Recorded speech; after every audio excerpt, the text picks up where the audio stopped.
Welcome to a night like no other.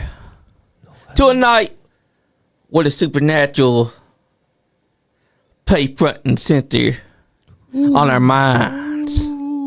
Spooky. Right now, I'm your host, Superfly, Johnny Lee, the podcast god. And to my left, returning now, we got Bmoney, four-time state champion. What's up? What's up? And to my right, we got Sean Johns. Well, hello, everybody. How are And you? tonight, we'll be joined by Leon Lexington and his boy Kenny When they get here. to talk about the supernatural, because we've all been there. We've all experienced something once in our life. Something creepy on your shoulder, or felt like somebody's been watching you. That's baby. right. Everybody's had that one. You know, that one little weird thing you can never explain. And tonight on the podcast, guys, we're gonna go all the stuff, we're gonna go over all the shit that we've seen. Like, there's so many experiences that the world has that you cannot explain. Like when you hear things that go bump in the night and you try to logically say, oh, I know what that was, but then you realize, holy shit, that's not what I thought it was. Yeah. And you're just hoping and praying that it's not Right. Eddie or Sean. Yeah. Yes. Shut the hell up. Or baby Sean, Wolf. or Sean Diddy. Hey, Oh, God, no. Hey, now. Or jaundice. No, I don't go by jaundice. That's not me. Where'd that jaundice crap come in at, Johnny? Jane, she crazy. No, that's not. No, somebody else had the jaundice. No, Jane crazy jaundice No, before. she didn't. No, yes, she No, did. she didn't. Yes, she did. I remember. I don't have jaundice. Wandis, a.k.a. Cena's Shut brother up. Shut up. from another mother. Alrighty. Let's get back on track, guys. Where are we going to start tonight, guys? Who wants to tell their experience first? I've been on here to tell experiences before with ghosts. Johnny has. I think it's only right if Sean you're goes? ready. I'm ready. That's right. Shoot I'm it ready. off for us, brother. What happens? I'm gonna be Alrighty. sharing. Well, my supernatural experiences are very few, but I have noticed them, and they've really messed with my head, and I can be confused. For those that don't know, I lost my dad in 2006 due to liver cancer. Everybody knows how we at the Nice County feels about cancer. Fuck cancer. Yep, fuck cancer. Anyways, but after my dad died in 2006, I went through years of depression, this, that, and the other, missing my dad, obviously. You miss any parent you lose, or any close friend, family member, what have you. You give anything to talk to them, and this, that, and the other. I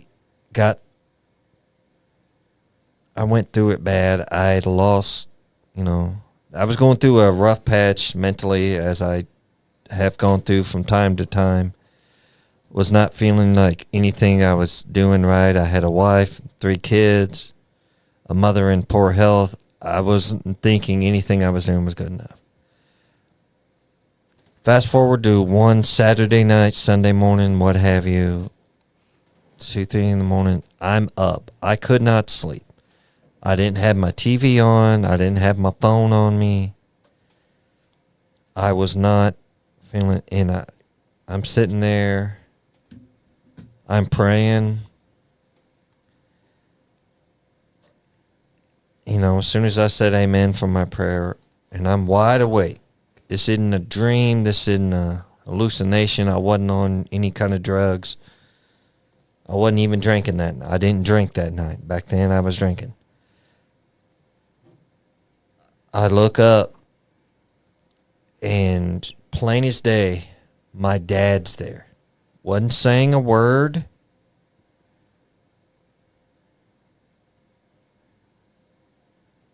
But he looked at me was standing right in front of me, and you know how a parent will toss your hair? Yep. Johnny, I know you wouldn't know. You don't have hair. Hey. But, Yeah, I understand. I got you. yeah, got you. Right. He, toss your hair or something if you're just going through it, just kind of run their hand through your hair like that. My dad did that, and it was like that, but he was gone, but I saw a smile on his face, and he tousled my hair, was basically him saying, keep doing what you're doing. It'll all work out. And sure enough, it did after a while, but that really messed with me. And my other thing is my mother passed away in 2015. Hers was a heart attack in her sleep. I'm driving into work probably about a month after her passing and after the funeral. I'm going somewhere, and of course, where I have to go into work, they decide to work on the roads in that area, so I'm going to be stuck in that. Amelia Rose says, hello, Father. Emily, that's Sam. That's And my Kaya daughter. says, Kaya. hey. Kaya. I've told you this. It's Kaya. Ah, damn. Next time you mess Kaya. it up, she's going to come here and smack you upside the head. I'm kidding, Kaya. Makaya. Don't make fun of her name. She is Hey. a witch. She will stalk your ass. What stock? She will cut you up. He said stock. She will cut you. Anywho, my mother, Emily, that's my unofficial daughter. That's my buddy Sam, but she's adopted me as her dad. You're grounded, by the way. Anyways, no. But my mother, I swear to God, I picture my mother just sitting there going, why'd you go this way far to get to work? With a cigarette in her mouth. I'm like, what the? Just, I see that, and I had to straighten up the car because I almost wrecked the car. I was like, oh, good Lord, I almost joined your mama.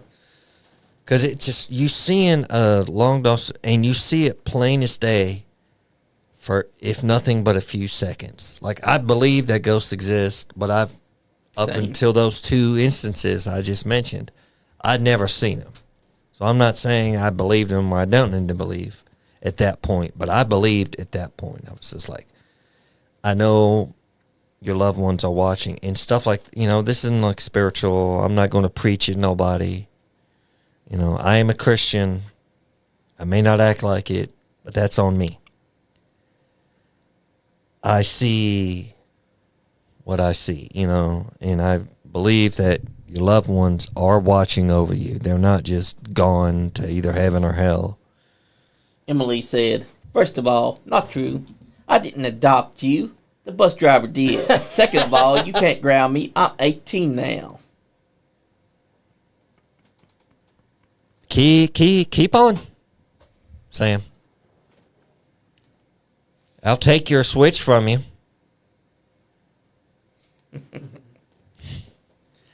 That's just our joke. I love that little cow. So, yeah, those are my experiences with supernatural. I've also felt like I've taken pictures on, like, click cameras, and literally I see... Oh, man, have I ever showed you the picture? I went to Waverly He showed Hills. me Sorry it. to cut you off. Oh, but no. Let's hear it. Let's hear it, Big Daddy. You said pictures, and yeah, I went to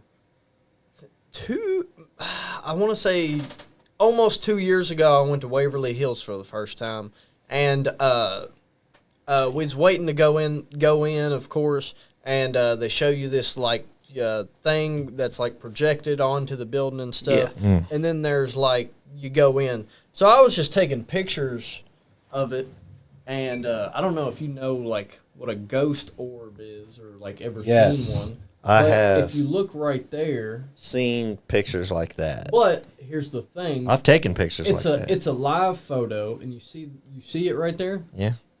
When I hold the live photo, it's not there at all. Whoa.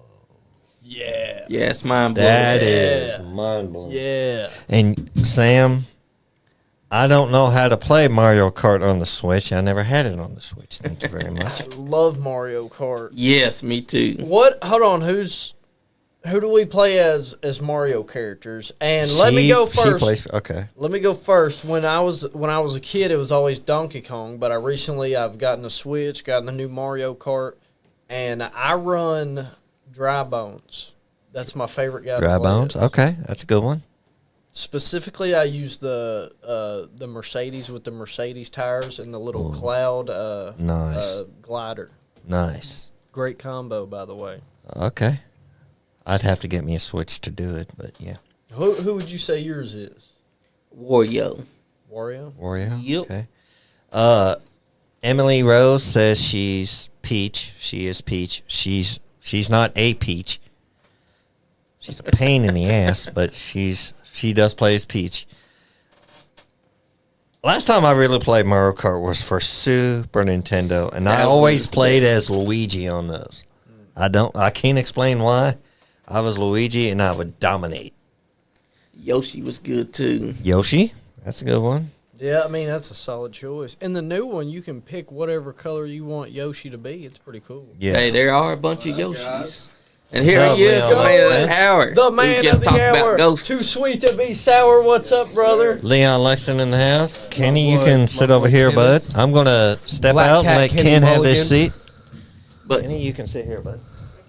here's the experience because I've lived at a house that had activity.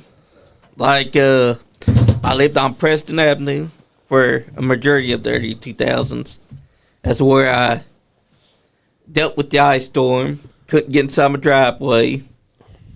Well, my dad, he would see these two little girls because he thought that Brandon and Scarlett were laughing, but the whole time they were asleep. Dad opens his eyes and he's looking above himself, and there's these two little girls floating above his head. They're smiling and laughing. He thought for sure Dad was scarring Brandon after he put them to bed. It wasn't them. It was not. They were right there, and they disappeared as soon as Dad got up. And there was another time where in our living room we had this mirror that hangs all the way up above the wall. Well, Dad walks into the living room, and there inside that mirror stands a 7-foot tall man staring back at him. Dad had no explanation on who this was or what they want, but he was just staring at Dad the whole time. And disappeared. Talk about experience, because this house. So everybody in here, we all believe in the paranormal. Yep. Yes, sir. I wanted to start this podcast. The main reason was because in October, you and Bmoney did the Spooktacular. Yep. And that was like for a month long. That was the best shit on the podcast, in my opinion. Like there was other shit going Hell on, yeah, appreciate but that shit right there, like. And it was about the same time that I started getting into, like, ghost stories on YouTube. Yeah. And I watch, like, every single fucking day, like, at work, anywhere. Like, if I clean my house, I'm listening to ghost stories. So, I wanted That's to... how I go to sleep to, like, you ever watch the Mr. Nightmare Oh, guy? bro. Yeah. I go to Every fucking night. I go That's to the sleep man. to that shit. Bro, it sucks because I fucking listen to him. Like, I've been listening to Mr. Nightmare since I was in high school type shit. Yeah. And, like, I'll go years without listening to him just so that when I come back to him, I can listen to fucking, like, a million videos. There's a lot of the ones that they do, but he's the only one where I'm like his voice. Yeah, it's his voice. Yeah, like it gives me, he can give me chills. When I listen to the other guys, it's like they're good, but they're not Exactly. Mr. Nightmare good. But I wanted to do this just because, like, I think we have a lot of people on the podcast that believe, and it's just like I want to get everybody's experiences out there, Exactly. and it's a good way. It's a good thing to talk about. So we all believe here. We all, Damn straight we do. For how long? How long is everybody? What was y'all's? I want to hear everybody's first experience of like when they started to believe. I want to say ever since I was a kid, I've wanted it's even if I like really don't believe in it, I want to believe in it. You Right. know what I mean? And so that's taken me in like so many like. Do I really believe Bigfoot's real? Like, they have 2 million shows and they haven't found the guy, but I still want to believe Bigfoot Me and too. stuff See- like that. So ever since, like, I've been a little kid, it's like ghosts and stuff like that. I've always wanted to believe in it. See, I'm on the page of like I believe in everything because when somebody like if they ever like, hey, bro, Bigfoot's real, they got videos of it, they captured him. Like, all right, yeah, I believe. I've always been a believer. I'm that. I want to see Bigfoot smoking a big doobie. Yeah, but when I was younger, like my mom is real into like 2 foot. She's always said that like our family was like witch people. Like they all like they could do spells and they could read your fortune and shit like that. So like I always believed in that sense. But ghosts was always like I never really believed in ghosts until I got into like high school when I had some experiences with it. Yeah. What about you, Kenny?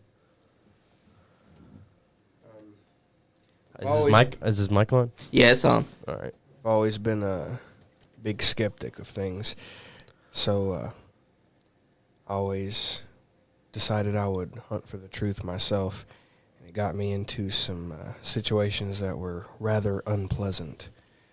That you got the voice for this. Yeah, holy shit. Yes, he does. You're scaring me right now, big dog. it's some of the things I found out. I gotta listen to this with both headphones on, dude. Not only do I believe ghosts are real, but there's some bad shit out there too. Whether they be demons or angels or apparitions that have just turned rotten. There's some bad shit out there. So when you go hunting, you end up finding a lot more than you originally came for. So it's like when I was a young kid, there was always certain fears, like the fear of getting locked in the dark, the fear of drowning, things like that. And when you get to be older, it's like you don't really have those fears as much anymore. You're like, there's nothing there. But what I've also found out is when you're alone, these apparitions and things seem to attach to you more because you don't have anybody else to fall back on. It's you and your will, nobody else's.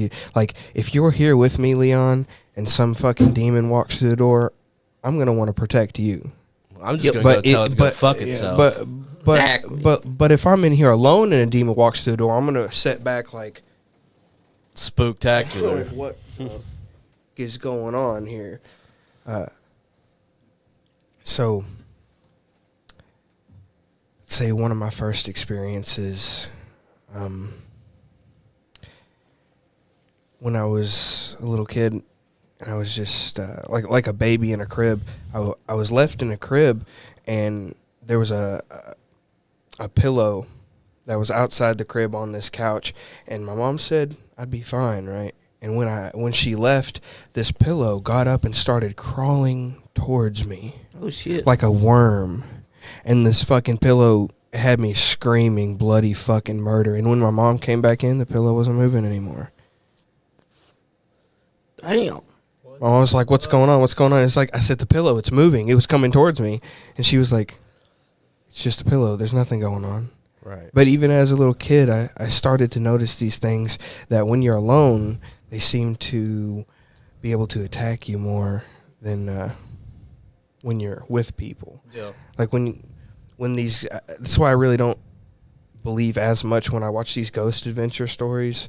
Like on TV. Yeah, because they do fake shit. I feel like they definitely play it up a bit because the spirits don't come out as much when you're in a group. Definitely less. I remember one episode where they're like, Aaron, bro, go down to the basement, lock yourself in the basement, just sleep in the bed, dude, sleep in the bed. Yeah. And they got him in the bed, and I was like, I know this shit is fucking fake because they got him in the bed and the bed started fucking rattling. And he's like, oh, and that is not how it works. Raising up. Like, yeah, I believe in that shit. It doesn't work like that. Like, I don't think it. Exactly. I don't think it works like that. It's much more psychological and nefarious. It's very insidious the way these demons will work against you.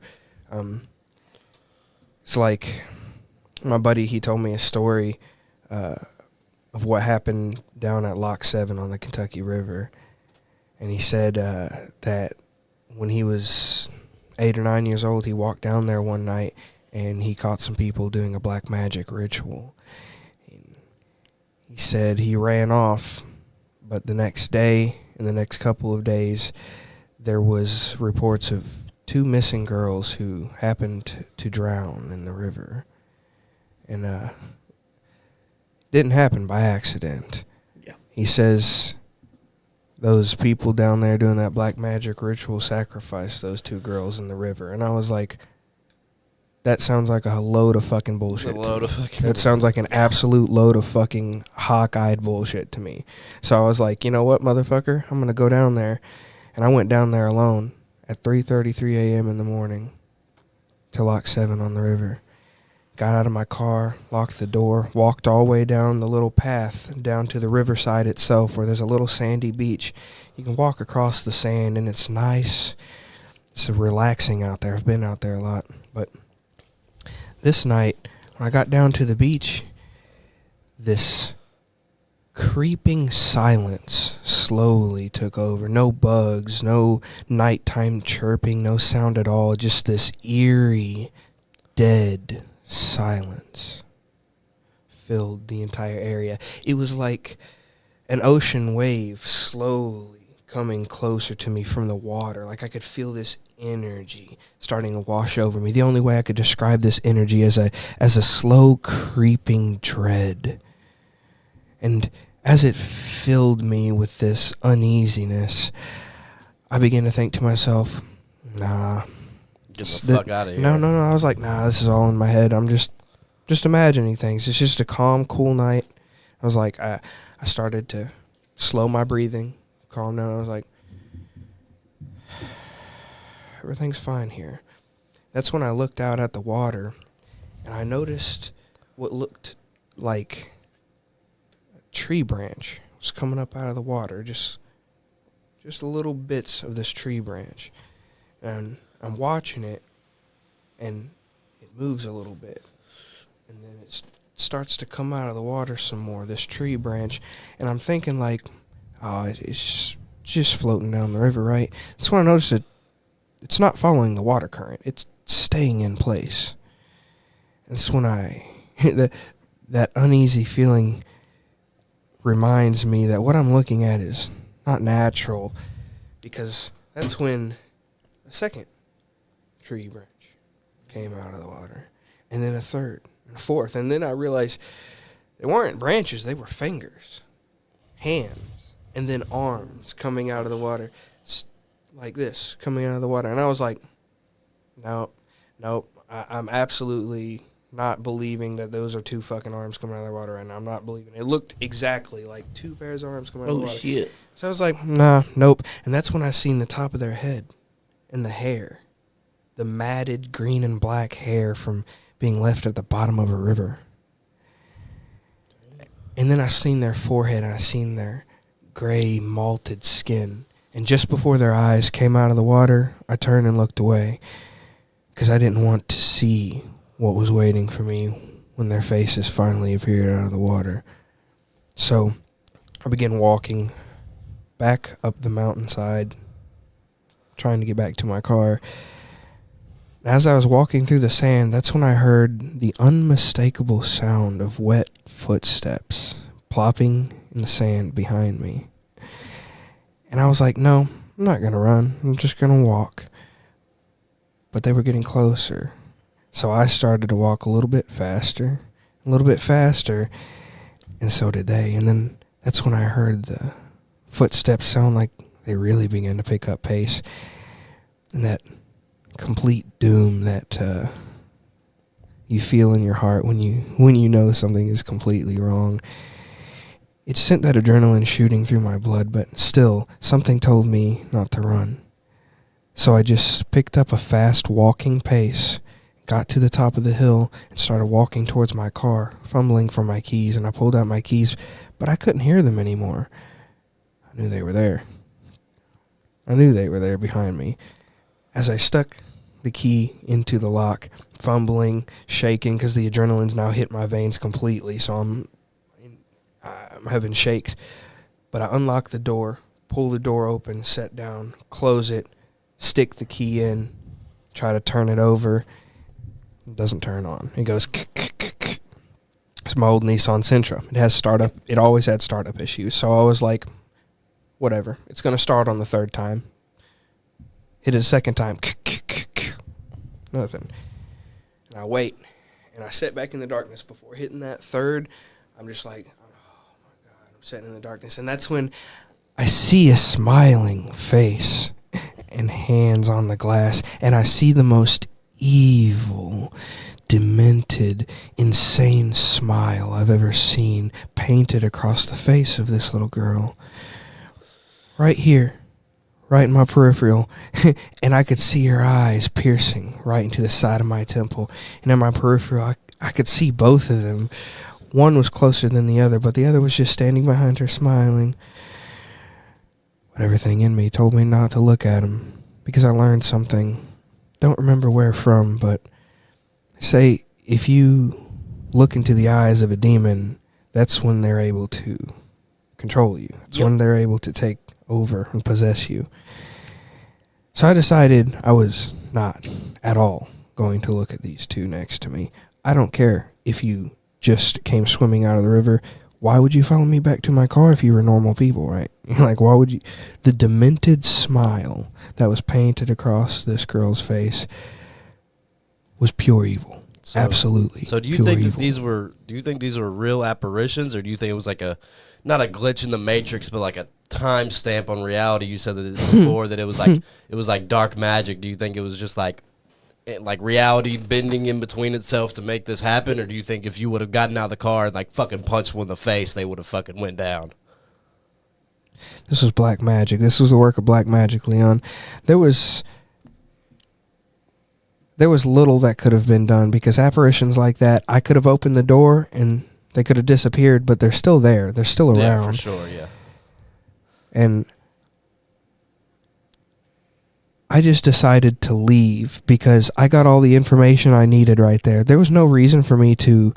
I didn't need to fight them. I didn't need to run. That's why I didn't run, because I was like, they can't actually hurt me, but I know that they can possess people, right? Exactly. So that's why I just walked back to my car, and the evil, smiling, demented faces told me everything I needed to know. That story was true, Leon. How else? You've told me that story multiple times over Xbox party chats and in real life, so like I believe you. The amount of times that you've told me that story, and every single time it lines up around the same way. Like when I first heard it, I was like, that's complete bullshit. And then the second time I heard it, I was like, also maybe complete bullshit. Third time I heard it, I was like, yeah. It's like he told this story because it's precisely 3 times in a row. I fucking believe you. But I definitely think there's shit out in these fucking woods. Like the fucking Kentucky fucking woods are no place to joke. I had something for you. I don't know if I've got to show you this, but that was sent me this before. Yeah. Fucking Waverly. Yeah, and there it is right there on the live photo, and then it disappeared. This is like a projector screen, and then this shit's all like projected. Mm-hmm. But whatever the fuck that is, that's definitely something. My story is less. So, right there, it's a live photo. If I hold it, it's not there at all. And all this shit is like projector, like it's a projector thing, and it's got like people in the windows that's projecting. It says the Waverly shit, but whatever the fuck that is was not part of it. Yeah. My first hand story of ghosts is definitely of just anything is definitely more not crazy like that. Fucking when I was in high school, I was a sophomore year, I was doing fucking acid all the time. Like just all the fucking like every fucking weekend, me and my boys were gonna get a hit of acid and we're gonna fucking trip balls for fucking days on end, and that's just how it's gonna be. And one weekend, my little brother was out at his cousin's house. All my friends, usually like, my house was like the party house. If we're getting fucked up, we're going to my house. And so all my friends were just like, yeah, I'm going to be out of town this weekend, blah, blah, blah, blah, blah. Like, I'm not going to be around. 4 or 5 of my friends all like, yeah, I'm not going to be around. So, and I've had my like a couple weeks before this happened, my cousin's girlfriend Joe, his girlfriend right down here, like literally right in those apartments down there in Eastland, she killed herself. Oh dang. Yeah, in those apartments. So it was like a 5-minute walk from my mom's house to those apartments where she killed herself. And like years before this, my cousin had got murdered also. It was more like down in like the downtown area of like by UK and stuff. Yeah. But like I was saying, like usually my friends come over and we all get fucked up and shit. But this weekend, no, everybody had plans. I was the only person in my mom's house. And I was sober, and we're just downstairs in the garage of my mom and dad's house, and they're like, we're just talking about my grades. I'm like, dude, you need to get your grades up. You got to graduate. And we hear my mom and dad has an alarm system at their house. So it's like if you open the door, it goes doot doot doot, whichever door. And so me and my mom and my dad are just talking downstairs, and we hear the doot doot doot, whatever door. And I'm like, oh, maybe that's Colin. He decided not to go do his plans, or it could be fucking whoever. My mom and dad's house stays popping. Everybody and their mom fucking shows up out of the blue whenever. And so me and my mom go upstairs, look over the whole house. The door wasn't open or nothing. So like that was another thing. The door wasn't open. None of the doors were open. We just take a good little swing around the house, and exactly. My mom and dad, they didn't have my little brother that night, so they're like, all right, we're gonna go get some dinner. That was weird as fuck. Are you sure you don't want to come with us? And we had just gotten this dog, this little Pomeranian. So I was like, nah, I'll chill here with the dog. Like, I want to just hang out with the dog, chill out, maybe smoke some weed. And they're like, all right, bet. Like, we're going to leave. So they leave, and I'm sitting on the couch playing on my phone, fucking with the dog, probably about to go smoke. And I didn't want to go downstairs in my room because I've already been freaked the fuck out. Like, who wants to fucking in a house with fucking ghosts? I don't want to do no shit. And I'm sitting on the couch, and I just hear from my mom and dad's room, and I'm like, that's fucking weird. But like when I first heard it, I didn't really process it. I just took it on the chin, just kept there, and then I fucking heard it again, and I heard it more profoundly, and I knew that it was the laughs of my friend Amelia who killed herself, and my cousin Caleb, and I jet out the fucking door. Jet the fuck out of the door. I call my cousin Darren. I'm like, hey, bro, come fucking pick me up. He's like, dude, I'm on the interstate. Like, I'm heading back to my house. Holy shit. Yeah, so that was the weirdest shit. That was the first time where I was like, all right, there may be something else here. Give me 1 second. Exactly. Another thing at Waverly, and this was really weird. So, we're just standing there in line. It's like, they put you in like a group of like 20 to send you into the haunted house. And so we're just waiting there in line, and I just feel really weird all of a sudden. And like, I'm like kind of like fumbling, like, but it feels like, have you ever been to like Gatlinburg, and there's one of those like distorted rooms where it's like uphill, but it's not really, like you have to, like, it's weird. Like one of those like, or like thank you. Do you know what I'm talking about? You ever been to one of those? Oh shit, my bad. You ever been to one of those places in like Gatlinburg, and it's like the distorted room? Oh yeah, like Wrigley's. Yes, yeah. And that's how I felt. Like just I was trying to start walking, then like it felt like I was like, and I was just standing on flat ground. It was weird as fuck, and it was at Waverly. I've believed in ghosts since I was a kid. Like next door, my cousin lives next door. Mm-hmm. At Brown. At time it hits dark, about 9 to midnight, occasionally you'll hear children giggle. My cousins swore up and down that they thought that was my little cousin Jessa or Kaylee laughing. It's not. And I think that's the scariest shit, because it's like the kid ghosts, I feel like having more nefarious shit going on with because them. Like they want to trap you. They want you to, because it's actually a demon. Yeah, a demon taking the form of a child. And like I was saying earlier about like my friends and shit, I can deal if I was at my mom's house and I heard some old lady being like, "Ooh, I'm a ghost," like I'm gonna go up to that fucking ghost. I'm gonna be like, "Hey, bro, get the fuck out of my house. Like, this is my fucking place. Get the fuck out." But like, pay me rent. Yeah, I'm more scared of seeing. I'm more scared of seeing, like how I said it was my friends that I could hear. I knew that was their laughs. Like, I've heard their laughs a million times. I'm more scared of seeing somebody that I know is a ghost than I would ever be of seeing like some bitch in fucking period clothing and like, ooh, spooky, Scooby Doo. Exactly. Like, so that's what freaks me out, because my grandma Lee passed away in 2021. Mm-hmm.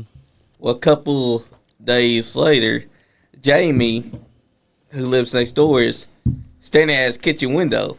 He looks outside, and there's Grandma Lee sweeping the outside. Oh, fuck that. Yeah. Fuck that. And it freaked him out so bad that he didn't want to come outside for a while because how can you explain seeing Grandma Lee doing something when she just passed away from dementia? Right. Just a few months later, earlier.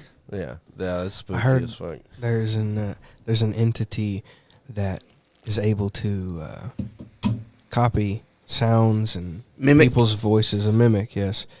And this is what I think is able to replicate your memories, Leon. The memories that you have, it's somehow able to take her voice and mimic it.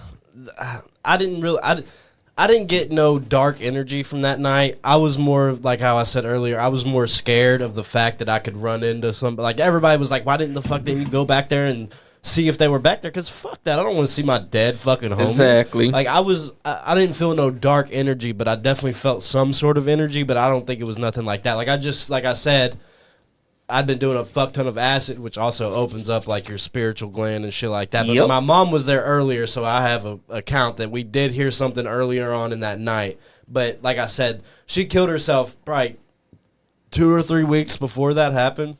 So I think it was just like she was in the area. It's the same. It's like 5-minute walk. So in my mind, it was more of like she was coming back to see the house one last time.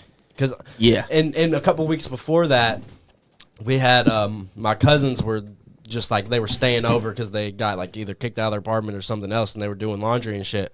And this guy named Tyrese was downstairs in the garage, and he heard some girl like whisper into his ear. So I do think that it wasn't a mimic. I do think it was her, but you could be onto something. But also, to add to your mimic thing, never speak back to a mimic or acknowledge them. Because you do, you're fucked. Just like a demon. Stare a demon inside the eyes, they control you.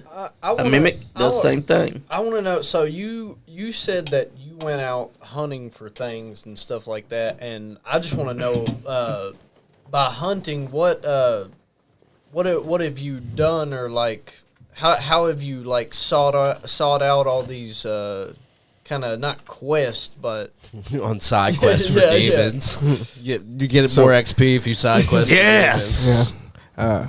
In my early teenage years, I was a bit rebellious, and there wasn't much to do, so I decided I would go ghost hunting at night, and that's what led me to these 2:30 a.m. to like 4 a.m. adventures where I'd go walking around my hometown trying to find things, just walking down the street, listening, seeing what I could see.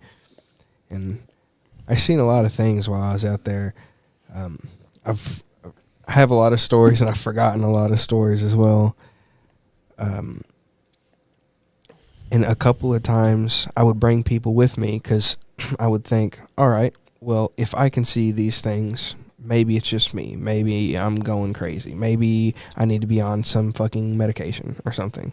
So I was like, I'm going to bring some people with me, some different people, some of my friends, cousins, family, you know. It's like, we're going to go walk around town, see if we see anything odd. And each time, the people that I would bring with me would also see these little apparitions and people who were walking around but weren't actually there. Or like, see if I can remember one. For example, the railroad incident. One night, me, 2 of my friends, and my cousin went to walk down the railroad tracks at somewhere around 1 a.m. in the morning. Was this in Wilmore or Nicholasville? Wilmore. Or Wilmore. Yeah. And so we start walking down these railroad tracks, and we get a good ways down on the railroad tracks before the overhead lights for one of these train station overhead things come on. You see the flashing red lights, you know the train's going to be coming.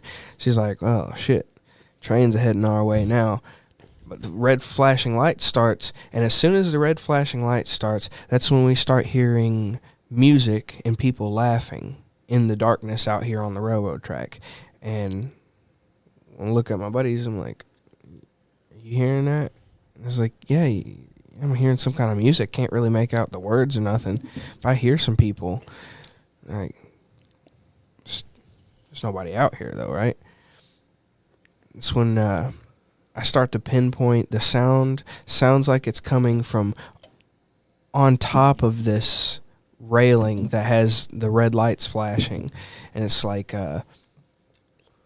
probably 20 feet up because the train has to pass under this structure. And so we're assuming at this point someone has climbed up the ladders on the side of the structure and You're got listening on to a fucking Dan Stanhope fucking comedy special on the fucking top of the railroad on their iPhone. Yeah. So we assume that they've climbed up the ladder to the top of this platform and are playing music and fucking around up there. Because that is where the sound is originating from, and they're nowhere around us, obviously. We can see all the places around us. And there's the closest thing before we got to the railroad tracks was a trailer. And when I walked up to this trailer, it looked abandoned, like no one could be living in this trailer. But as soon as I walked up to the back window, I was met with a face, just some person staring back at me, and I was staring at them. I'm like, what the fuck? But they didn't jump back or move or anything. They just stared at me with a complete, just true neutral nothingness, just stared right into my soul. Oh, damn. And I was like, what the fuck, dude? So I turned to look at one of my buddies. They also see the face in the window, and he's like, I don't want to go down there. But I was like, I'm going to keep walking on down the railroad tracks. I kept walking, and eventually they decided to follow me because they didn't want to be just left in the darkness. And that's where we come back to where I had heard this music on top of the railroad thing, and we're waiting because the red lights are flashing. We're waiting for the train to come, and we see the light from the train in the distance coming. So we're just going to wait it out, right? Standing off to the side, this is the railroad platform. We're standing off to the side, looking up at this platform where the music and the laughter and the people are coming from. And there's no way that you could now get down without us seeing, because there's a bright ass train light that is now covering the whole area. We're sitting here listening to them, playing music, laughing, like, hey, what you doing up there? And they respond to us. They're like, we're just chilling. There's fucking nobody up there. We're not seeing nobody. And we're like, all right. Well, the train's getting closer and closer and louder until it drowns out their music and their laughter. And the train's coming through. Right before it goes under, I'm staring at the top of that platform. And it is like bare metal. There's nothing to hide behind or under or around. Yeah, I know what you're talking about. I've seen, like, whenever you go to, like, a railroad, Yep. like, at least if you pass over it. I've seen it before, It's too. like that big metal Yeah. thing. It's got lights on it and shit. There's yeah. fuck all for them to hide behind. Nothing for them to hide behind. And a bright train light illuminating the entire area. Like, I can see the platform. I can see all the way to the little garage building over here. A little bitty tree line. I can see someone's house in the distance. Like, I can see there's nothing for no one to hide behind. And we're sitting here. This train passes by. Train goes by. It takes a minute or two. And then we're back in the darkness. No more music. We're like sitting here in the darkness like, these people still here? Suddenly, that's when 3 girls come through the darkness from the other side of the train track. By the way, never seen them. Never seen them go up, come down. As soon as the train passed by, they were just on the other side of the train tracks. Before the train passed by, there was absolutely nothing on the other side of the train tracks. But they came over and started talking to us, and they said, yeah, we're from out of town, because it's a college town, Wilmore is. So they're like, yeah, we're going to the college here. Asbury, yeah. Yeah, we're from the college out of town, and we're like, all right, cool. You want to walk back over there? And they was like, oh, we have a little shortcut. Oh, cool. All right. So we follow them back there, say our goodbyes. Like, that's pretty cool, meeting you on a railroad track, whatever. They walk across the street, and me and my buddy are communicating. We say, like, that was cool meeting them. It's cool. Yeah. And we look back, and now we're looking at the Asbury University yard, and it is completely empty.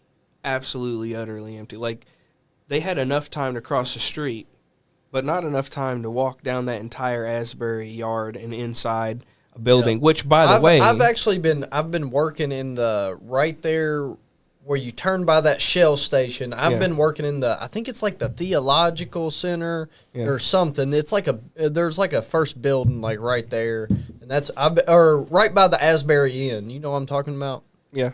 Yeah. I've been working right there actually. Yeah. So I don't really have an explanation for how they were on the railroad tracks and then weren't. They appeared behind the railroad train after it passed, and then they disappeared in the middle of the yard. Just walk across a street and blinked out of existence. By the time they hit the sidewalk, they had blinked out of existence. So, do you think whenever you go looking for it, you find it more? Because I feel like there's a part of me that's like, if I just woke up one night and was just like, yeah, I'm gonna go to the fucking Castlewood Park where people have always said the castle at Castlewood is haunted. Like that whole park area is haunted. I'm gonna sit out there and I'm gonna look for ghosts. I feel like they're giggling at me. Like I feel like there is something there. Like I can, especially in areas dark, it's nighttime and you know it's haunted. Like you can feel the energy, but you're also like, these motherfuckers are giggling at me. Like I'm gonna run into a bum and they're gonna watch me fucking get stabbed by a bum. Like every time I've ever went out looking for something, I feel like I never find it. It's always like those confined areas where I'm all alone and something weird happens. You know what I mean? Like what do y'all feel about that? Like do you think if you go looking for it, you're more liable to find it, or is it more shit happens when you're not looking for it? I think it all depends on the places you go, because like for my birthday one year, I wanted to go ghost hunting just for my birthday, and it was me, my buddy Grant. We went to like several different locations there. We went to the Poplick Bridge first in Louisville, which they say like there's like a goat man who stalks it and stuff, but there's actually been people who died like on the, it's like a big railroad track on the thing. So we went there, didn't really get anything, and we went to a cemetery. I can't remember. I don't remember where my dad just took me there. It was just a place he knew. Didn't really get anything, and then we went downtown, and there was a little witches cemetery. I've heard of the witches. The witches stump. Yeah. And so we went and didn't really find anything, but like went to Waverly and like instantly like just felt weird. The picture, like, I think it definitely has to do with location. Yep. And do you think it's like all right, so to say if this place, this whole cubicle we're in is haunted, if we tore it the fuck down and replaced the dirt, would it still be haunted? Because that's always been the my location thing. Yes, the location would still be haunted. So you think it's like it's seeped in, it's more of like a time vortex? Because that's always been my it's like the Bermuda Triangle. Yeah, that's always been my kind of thought with the paranormal. It's like, it's not more or less like these entities just coming out of the fucking air and it stays right there. I'm more of the person who thinks like it's like a time glitch, if that makes any sense. It's like time's lapsing in with each other, and it's like maybe on the other fucking end of it, those fucking people that are seeing you, that you're seeing are seeing you, and they're like, what the fuck is that? Like, Well, I got another question. Are they just wandering around like all day? You know what I mean? Like if there was one in here, is he just here all day, and like what's he doing? You know I feel like just sitting here and like, I don't know. You know what I mean? I feel like there's some that don't know that you exist. Like they believe that they're still alive and they're still wandering, doing the same thing that they did when they were alive, but they can't see you. I had a weird experience at my house probably 4 or 5 months ago. Taylor took my son Grayson, and they were gonna go to Michigan to see like, family and shit. And it was just like an out of the blue fucking like 3 o'clock in the morning. She's fucking hammered. Her sister wants to go. They're gonna drive to fucking Michigan. Let's go. So she leaves Sissy with me, which is my daughter, and me and Sissy hang out at the house. I play video games. We just chill. But we got to go to a birthday party at in Richmond or Berea or somewhere. I don't really remember. But fucking, I get back and the whole I don't fuck with shit. If there's a fucking ghost, I ain't fucking with it. I might, if I see it or it says something to me, I might tell it to go fuck itself. But I don't go out of my way to try to fucking, hey, like, come here. I'm not scared of you. You're not scared. Yeah, bro, we coexist. Yeah, we coexist. You know what I mean? So, but still, I'm there by myself. Castlewood's a shifty area, but my neighborhood really ain't that bad. So, like, at nighttime, I'll push something up against the door, lock all the doors, just make sure everything's all right. And we come home from the birthday party, and everything's cool. The whole time, everything's good. And Taylor comes home from Michigan, and she gets into the closet, and she's like, what bitch have you had in my fucking house? And I'm like, bro, we got cameras in the house. You can go back on the cameras and look to see that nobody's been in this fucking house besides me and Sissy for the past 3 days. All we've done is play video games and fucking watch videos and just do us. And she's like, come here. And I go into the closet, and right there on the closet it says, I heart you. Written in pink crayon.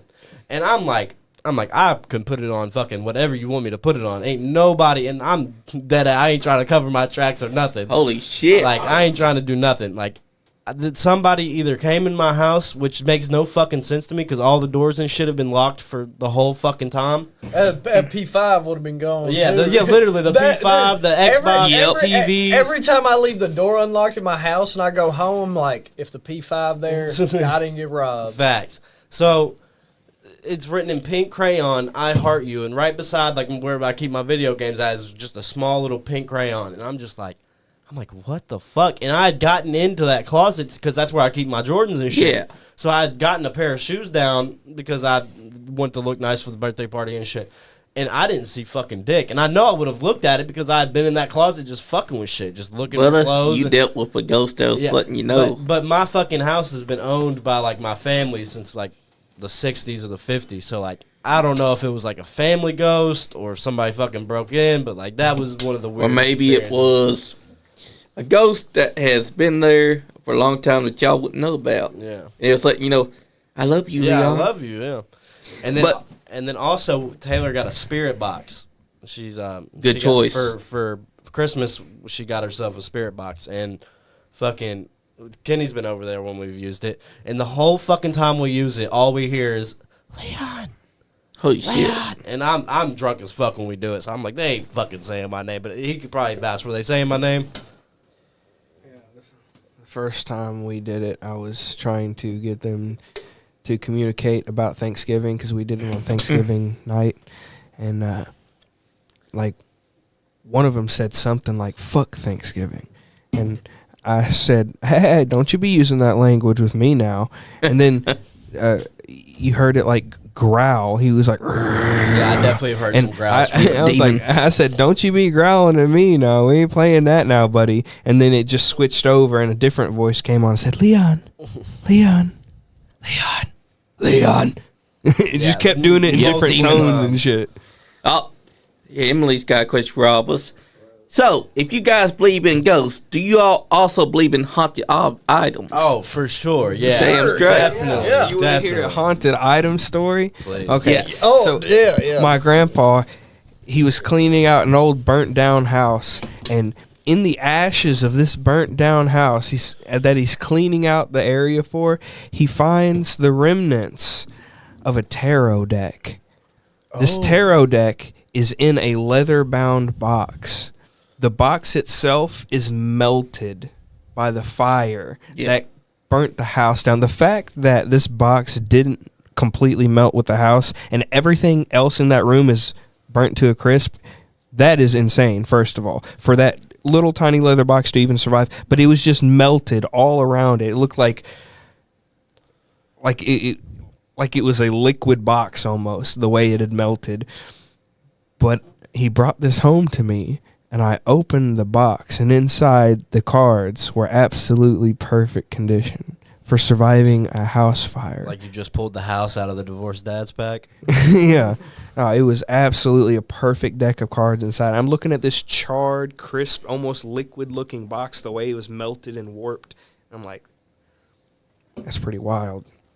But maybe let's put aside the fact that somehow it survived this house fire. Yep. I'm like, cool, whatever.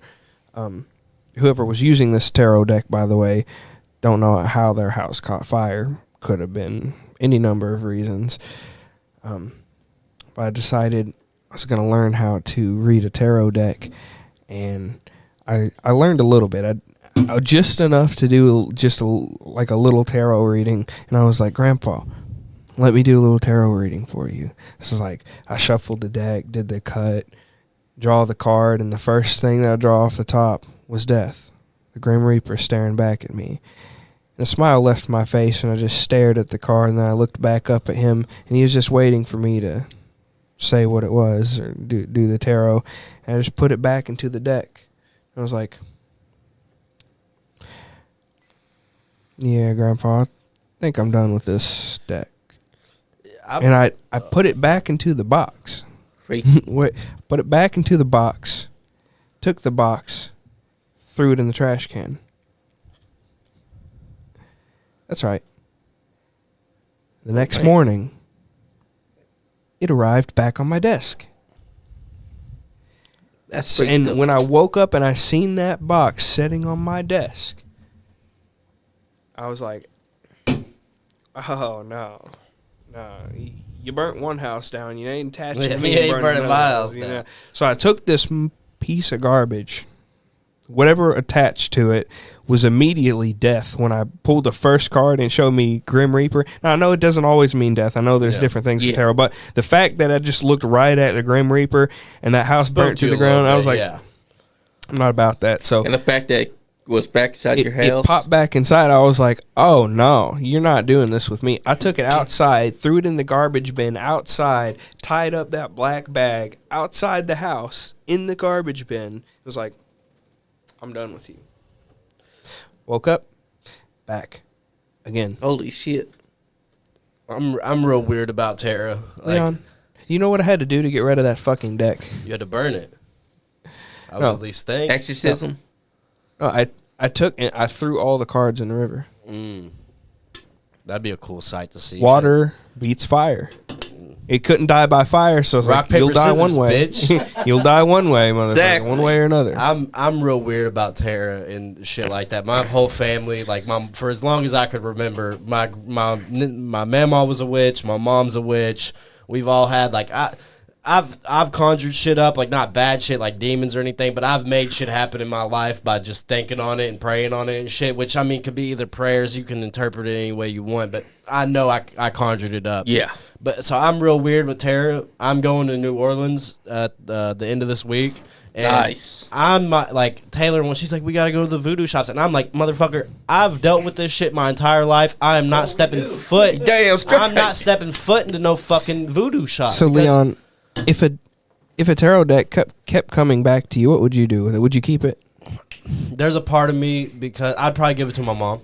Because that's her wheelhouse. Like I was saying, like I don't really fuck with that shit. The only person I will let read my cards is my mom. See, But no, what if- Leon, that's the wrong step. That's the wrong move. Because I don't know if you know anything about tarot, but when you get, and that was a custom deck. Yeah, that was a yeah. custom Yeah. deck. That was someone's personal deck. That also has something to do with it. Also, I think. I didn't know until later. I found out that I was never supposed to have read those cards. I should not have done a tarot with it because it was someone else's custom deck. I fucked up bad by doing that. Yep. So what was you gonna say, Johnny? So I think that's why it tried to attach to me, because I tried to read a fucking tarot with it, and that's so I was like, nah, I got to destroy this thing. I was going to say, what would you have done, though, if you gave it to her and it winds up back on you?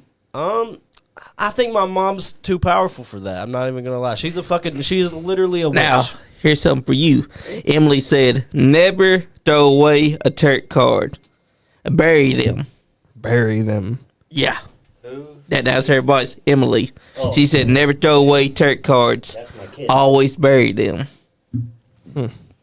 But the water thing did work. Well, I was just thinking, like, I buried it in the trash can and it came back. So what's dirt gonna do? I was like, Yeah, that's true. I want you to tell you. I want to destroy. I want the cards to not be recognizable. I want you to anymore. tell your PlayStation 2 story. Oh, Yes, the tell PlayStation it. 2. So I had an old PlayStation 2 that I loved dearly, and I kept this thing in immaculate condition. I always wrapped up my controllers and the cords and put all the discs back into the box, and I didn't want any type of damage on my PlayStation. I was a poor kid coming up, so like when I got my PlayStation, it was great. It was like my pride and joy, my love. So Same like me.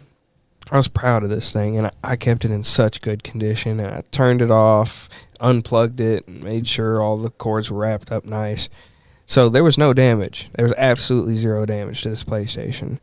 And guy down the street, 3 houses down from me, was wanting to buy a PlayStation at the time, and I wanted to upgrade to an Xbox 360 because that's where Xbox Live was really getting hype back then, and the Halo was a big thing. I got to play Halo on my uncle's Xbox. Nice. So then I was like, I need an Xbox, and I didn't have enough to get it. And it just so happened that it lined up where the guy down the street was looking for a PlayStation. I had a PlayStation, and I needed some money to get an Xbox. So I was like, this lined up pretty well. This is awesome, right? Dude gives me the money for the PlayStation. He takes it home. Everything goes good. 3 days later, his house burns to the fucking ground. And it killed the 2 dogs that were inside because he wasn't home when it happened. Not only that, the way the fire started was the electrical outlet that the PlayStation 2 was plugged into. Holy shit. You got any crazy stories, Bmoney?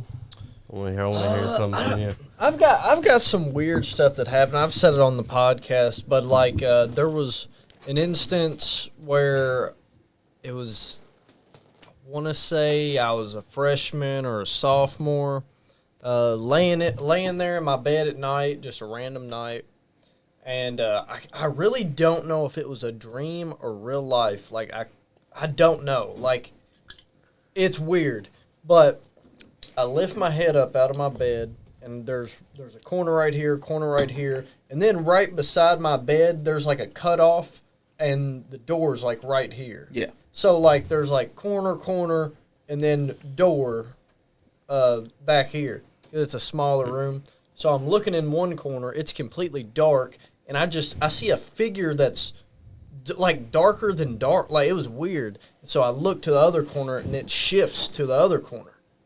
So then I'm like,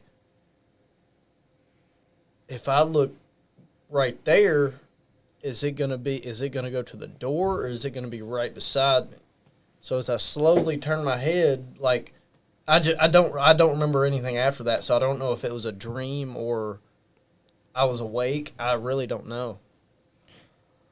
What about the sound that you heard coming from your brothers? So the way our rooms are upstairs is there's my room, my brother's room, and then across the hall there was our game room, and that's just where we played games and shit. And so this was like when Fortnite was big, and my brother was like playing it, like he was sweating on it. And dude, that's the biggest horror story of the whole night. It's Fortnite sweat. It's like, bro, it's like 12 o'clock, and I hear thumbsticks on the controller moving. So I'm like, I don't think nothing of it. I'm just like, he's in there playing. It's fucking late though. So, and next night I hear it again. So I get up. I'm fucking pissed. I'm like, dude, what the fuck? So I get up, walk across the hall. Room's empty, completely black. He's in his room asleep. Oh, damn. You got a ghost wanting to play a little game. gamer ghost. A ghost want to play a game, bro. Dude, when I went into the room, the controller was sitting on the PlayStation, like nothing, like no noise. It was weird as fuck, man. Ghost might have been pissed off about Fortnite and just bro, stopped. he couldn't get the Zoe And it's scan.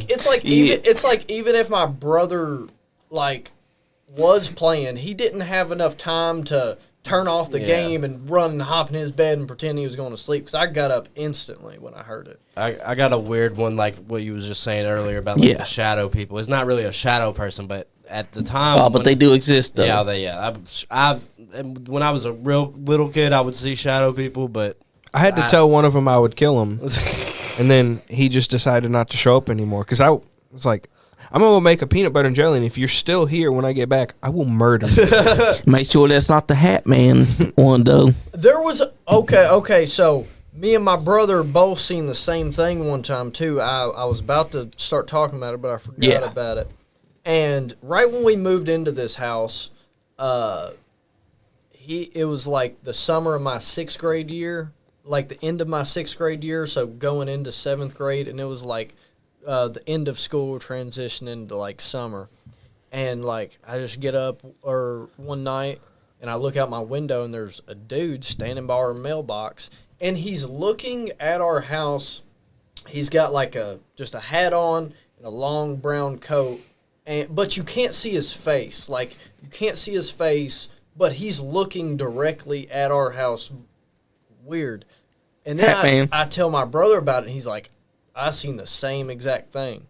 That's fucking Ghost strange. of a mafia gangster. Yep, Dude, it was weird. I got a really fucking weird one. It was we went to the Royal Rumble in St. Louis whenever they did Hell that. yeah, dude! That was the last Rumble I went to. Yeah, we went to that one, and we were just like, it was our last day in St. Louis, so we was like, fuck it, let's go explore some shit. So we went to I think it was called the City Museum, and it's literally like, this fucking museum is like, if fucking Alice in Wonderland did fucking ketamine for 5 days straight and fucking stayed up all 5 days and then took a fucking hit of fucking crocodile after. Like, Hell yeah. Like, this place was fucking strange. Like, it was the weird, like a fucking person on acid or mushrooms dream place to be. Like, it was like, all the exhibits were real weird. They had a fucking slide that was like all the way up at the top of the fucking thing, and it was built in this old, Make a call. it was built in this old shoe factory.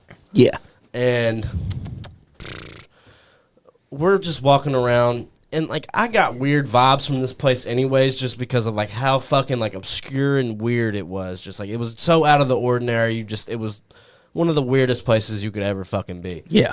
And me and my dad are just walking upstairs, and we see like, if the door's right here, we're about to walk through it, and I'm looking at him, I'm talking like this, and out of the corner of my eye, I see like, it looks like an old like saloon bar. It's just sat up against this wall, and I'm like, fuck yeah, like, I'm about to get me a drink. I got my ID on me. I want a beer. I want a whiskey sour. Damn like, what the fuck are we gonna do? And We in a slum. we walk through there, and like, when I'm walking through there, I see these two people, and everybody else there is dressed like how everybody in this room would be, just normal garb. But this man and this woman are wearing like fucking Wild West attire? not even Wild West attire, more like early 20th century garb, like Damn. like wearing like top hats and a nice suit, and the ladies in a And the dress, pretty dresses. pretty dress, and they're sipping from martini glasses, and I'm like, how the fuck did they get martini glasses? Like, there's not I just looked, they're in a bar right there. And me and my dad are talking, and I look at them, and they're talking, but you can't see their mouth move. I can't hear them talking, but like, you know, when somebody's talking, movements of the hands, movements of the mouth. Yep. You can just know that somebody's talking. And I look at my dad, and I'm like, that's crazy. They must have like paid actors here to like act like a different era of time. See through paid actors. Yeah, and I look behind me, and they just waltz off to a different exhibit. And I'm about 30 minutes later, I look at my dad, and I'm like, did you see those people ever again? He was like, nah. I'm like, neither did I. And like, it's a big place, but it's not a big enough place to where you can't run into the same person twice. Like, I ran into multiple people twice, you know what I mean? Like, if Kenny was there, I ran into Kenny at least 3 times. Johnny's there, I seen him on the top floor, I seen him on the bottom floor. If Sean's there, he was at the little... Some of that funky monkey. Oh, that's my boy over there. Got some of that funky monkey. But But if Sean's there, he's getting a drink, and then I seen him at the bathrooms. You know what I mean? And so I go up to the worker. I'm like, is this place haunted? And they're like, yeah. I was like, let me hear your experience. Blah blah blah. So I tell them exactly what happened. The fact that I seen those people in period garb, and they had like martini glasses. I never seen them again. Yeah. And they were like, that's weird, because every time we get a ghost story, it's always of a kid. And I'm just like, what the fuck? Like, where the fuck am I? Like, how the fuck did I wander into fucking Charlie and the Chocolate Factory, but it's fucking Michael Myers is in there? Like this place was fucking the strangest place Or I'd the ever Twilight been. Zone. It literally felt like an episode of the Twilight Zone. Like, I seen these people in period garb. They were talking to each other, but I never seen their mouths move. And then I never seen them again the whole entire time I was there. And then when I tell the people, they're like, yeah, usually we hear kid ghost stories. I've never heard of that before. So that was also one of the weirdest. You got to see some period ghosts. Yeah, and like, that was just one of the weirdest. Like I said, like, we wandered into that area, and I was like, I'm gonna get a drink. And there's these 2 people in clothing that I don't like. You can't even find that fucking clothing at the Goodwill. Exactly. Like, you got to go fucking somewhere like that's an actual antique shop and find that clothing. And they had martini glasses, and you could buy a beer, but it was like a bottle of beer, or like there wasn't no place to get actual like a bar to get actual liquor. So I was just like, How the fuck? Like that shit fucked me up for a long time. You That and was- Andy experienced something. He that does. I don't no think. one else did. I don't think he. Like I've asked him about it. He's like, I don't know what happened. I think he's kind of a skeptic. I think he's Andy too- is a skeptic. I think he grew up too poor to believe in ghosts. I've told him this a couple times because he grew up as like a real poor kid, didn't have shit over. I grew up poor and I believe in ghosts. Yeah, but I think he was more worried about like He's worried not about other eating shit. paper for dinner. You know what I mean? Yeah, Like, that's true. He had more shit than ghosts. But listen, Like, is this ghost gonna steal my fucking bowl of wheat right now? Like, but listen, when you Is see he an gonna eat the last apparition, bean? Yeah, He he was- He was bumming the ghost for some cigs and shit. no, He's he like, was "You got telling any the cigs, ghost, man?" okay, you're there, but fuck you, I'm trying to eat. Go away. I have my generic box of cereal that just says cereal on it. You don't know if it's squares or fucking loops or whatever. Please do not steal my cereal. I like that colossal berry crunch. It's That's like- my favorite. It's like The shredded ghost- the wheat ghost with like, no hey, man, frosting. let me have a Colossal game. berry It's just a crunch. bowl. Like, dude, I'm trying to eat my bowl of porridge right now. Like, look you're at- not gonna haunt me out of my bowl of porridge. Yeah, when It's Andy my saw them, Dino Pebbles. here's what I think Andy did. Andy saw the two-period ghost. He like, I don't give a fuck who they are. I'm just trying to get me a drink. I know what his cereal was. It was shredded wheat without the frosting and no squares. So it was just barley in a fucking Big- box. It was like this big of a block of fucking cereal. Yes. chewing on it.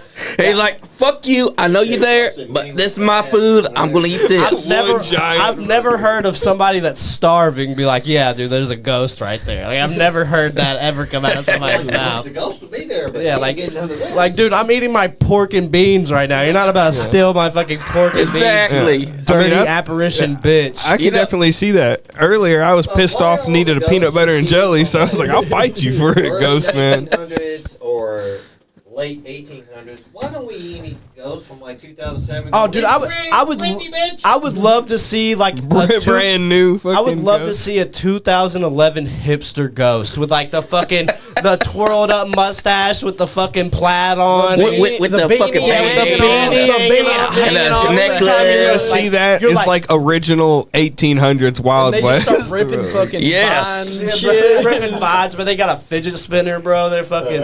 They're like. They don't hate on the bitches. They're like. Fuck! I had a good thing. No, you're like. There's a ghost in my house, and all you smell is beard oil. Hey, they got to look good you if they're going to haunt you. Like, why is somebody smoking? Like, nobody smokes cloves in this house. Why is somebody smoking a fucking clove in this house? Well, the ghost inside there is going to smoke some cloves. You know what got me to believe in things of supernatural? Let me hear it. I mean, think about it. The Mothman. The A Mothman. cryptid. There's actually I a do- photographic proof of this thing. Yeah, that's gonna be. Before the bridge it collapses. Your granny's on this house. I swear to God, was haunted. Yes. It You was. can't convince me otherwise. The upstairs. Nobody went to the upstairs. I think you and I may have went up there twice in the whole Yep. time I've known you. It was, I don't know, it was creepy. It was. I feel like anytime I went up there, I felt like someone Yeah, was you didn't watching stay up me. there long. Exactly. Hey, you would feel like someone's going up the stairs and nobody's there but you and Grandma Zona. Like, Really. the only time that I went up there, I felt like Oh, I someone didn't go was upstairs. actually watching me. And anyone else that lived up there, up those Anybody steps, they also felt like someone was up there watching them. Yeah. It was a fucked up place because I feel like Grandma Zona's house, the way it's built, The whole house. it felt like whoever lived there before Grandma Zona ever did, Yep. they're still there. Oh, I'm feeling it. That's also one thing I want to like. I think we're gonna try to do this podcast like maybe once or twice every month. But like for the next episode, I want to get into more like the local history of hauntings around Yes. Lexington. I think that would be a cool topic. And then maybe the episode after that, we do like cryptids of Kentucky. Yeah, so like Hell I'm yeah. gonna get more into like the history of everything. And then maybe I do want to bring some guests in. I would love to. yeah. What was he gonna say? I would like to bring Donnie and Jess back on. Oh, yeah, for sure. Yes, for sure. The last time Donnie was on, he bought Jess the bars, and he said that like we can do them here and everything. Like, Hell yeah. what And is also- it? The iron rods shit. that you hold like this, and they're supposed to like go out. It's like a ghost. Yeah, I heard something about that. Yeah. I'm not sure how it works. But yeah, I definitely want to get. I want to get some indie wrestlers in here because there's no way that all that time on the road that you haven't encountered some weird ass fucking shit. Exactly. Like there's got to be someone out there with stories. Oh yeah, Scott Diamond's ghost story was really good. Yes. Yeah. Also, get some that can come. Dowsing rod. Shout out Jane. Dowsing rod. that's right, Jane. I'm gonna douse you with also- my rod, B-Money. you know what about the tarot cards? You shouldn't have touched them because, as Emily Rose said earlier, it's someone else's custom deck. When you touch them, they're now connected to you. Their energy. I don't even like. Taylor has some, and like Sissy Don't gets touch into 'em. fucking. I touch them because I don't want them on the floor. Like I feel like that's more disrespectful. Yeah, Like, but you don't want to touch them. She's my girlfriend. She lives with me. We got kids together. But she's asked, like, when she first got her deck, she was like, "Let me read your tarot cards." I was like, "Fuck no." I was like, the only person that's ever done that has been my mom, and that's the only person that will ever do that is my mom. Well, me and Bmoney had Jess read ours Yeah. when she was here. She had a tarot card. She had the tarot deck herself. She had me and him shuffle the deck for our readings. We had Art the Clown on. No, Yeah. that was a hell of an episode. I loved that episode. Yeah, that fucking clown. I don't know where he went to after that. Yeah, I'm still. I thought you would have trying been to dead find in the him. bathroom, Johnny. I thought that I would have been too. After I saw it, I went in my back and I watched the episode. I was like, when the fuck did that clown get inside the studio? So, because I destroyed the tarot deck, does that mean I need to go like see a priest? You go Have get you been cleansed? experiencing anything after you did that? No, because I haven't even thought about it until You may somebody have. asked me the story. You may have been able to bypass by putting inside water because you're right, water beats fire. And since that deck has caused a fire before, it being inside the water ended up transferring the energy from the cards into the water. So you may be safe. I want to hear a little bit more about your experiences with black magic. Yes. The black Because, magic. dude, the second story was great. Dude, the first story, man, like, it fucking, like, I just imagining, like, because I'm a very, like, when somebody's telling a story, I'm picturing it in my head. And, man, it was fucking crazy. Yeah. I think my very first experience with black magic. I just freaked myself out. I thought this fucking door was opening by itself for a second, bro. My body's playing. Damn it, Art the Clown, stop that. We already exercised the studio once. I think my first experience witnessing black magic, I was, I want to say, maybe 8 or 9. An old youngster, man. And I had went over to a friend of the family's house with my grandma and grandpa, and they are family somehow. I don't remember how they're related to us, to be honest, but I just remember going over there real young, and they had a basement with a pool table downstairs, and I remember that the pool table was down there, and all the grown-ups were talking, and there was nobody for me as a kid to talk to. So I was like, yeah, this is boring. I'm going to go play pool. So it's like, surely, because I didn't care to be by myself. I was a pretty quiet kid anyway. So I was like, fuck it, I'll go play pool by myself. I go downstairs, come around the corner, and suddenly there's 4 people circled around the pool table. And I'm like, I've never seen you 4 people before. Who the hell are you? Oh, shit. I didn't say anything, though, because I'm just a little kid. I'm just thinking this in my head, like, who the fuck are you people?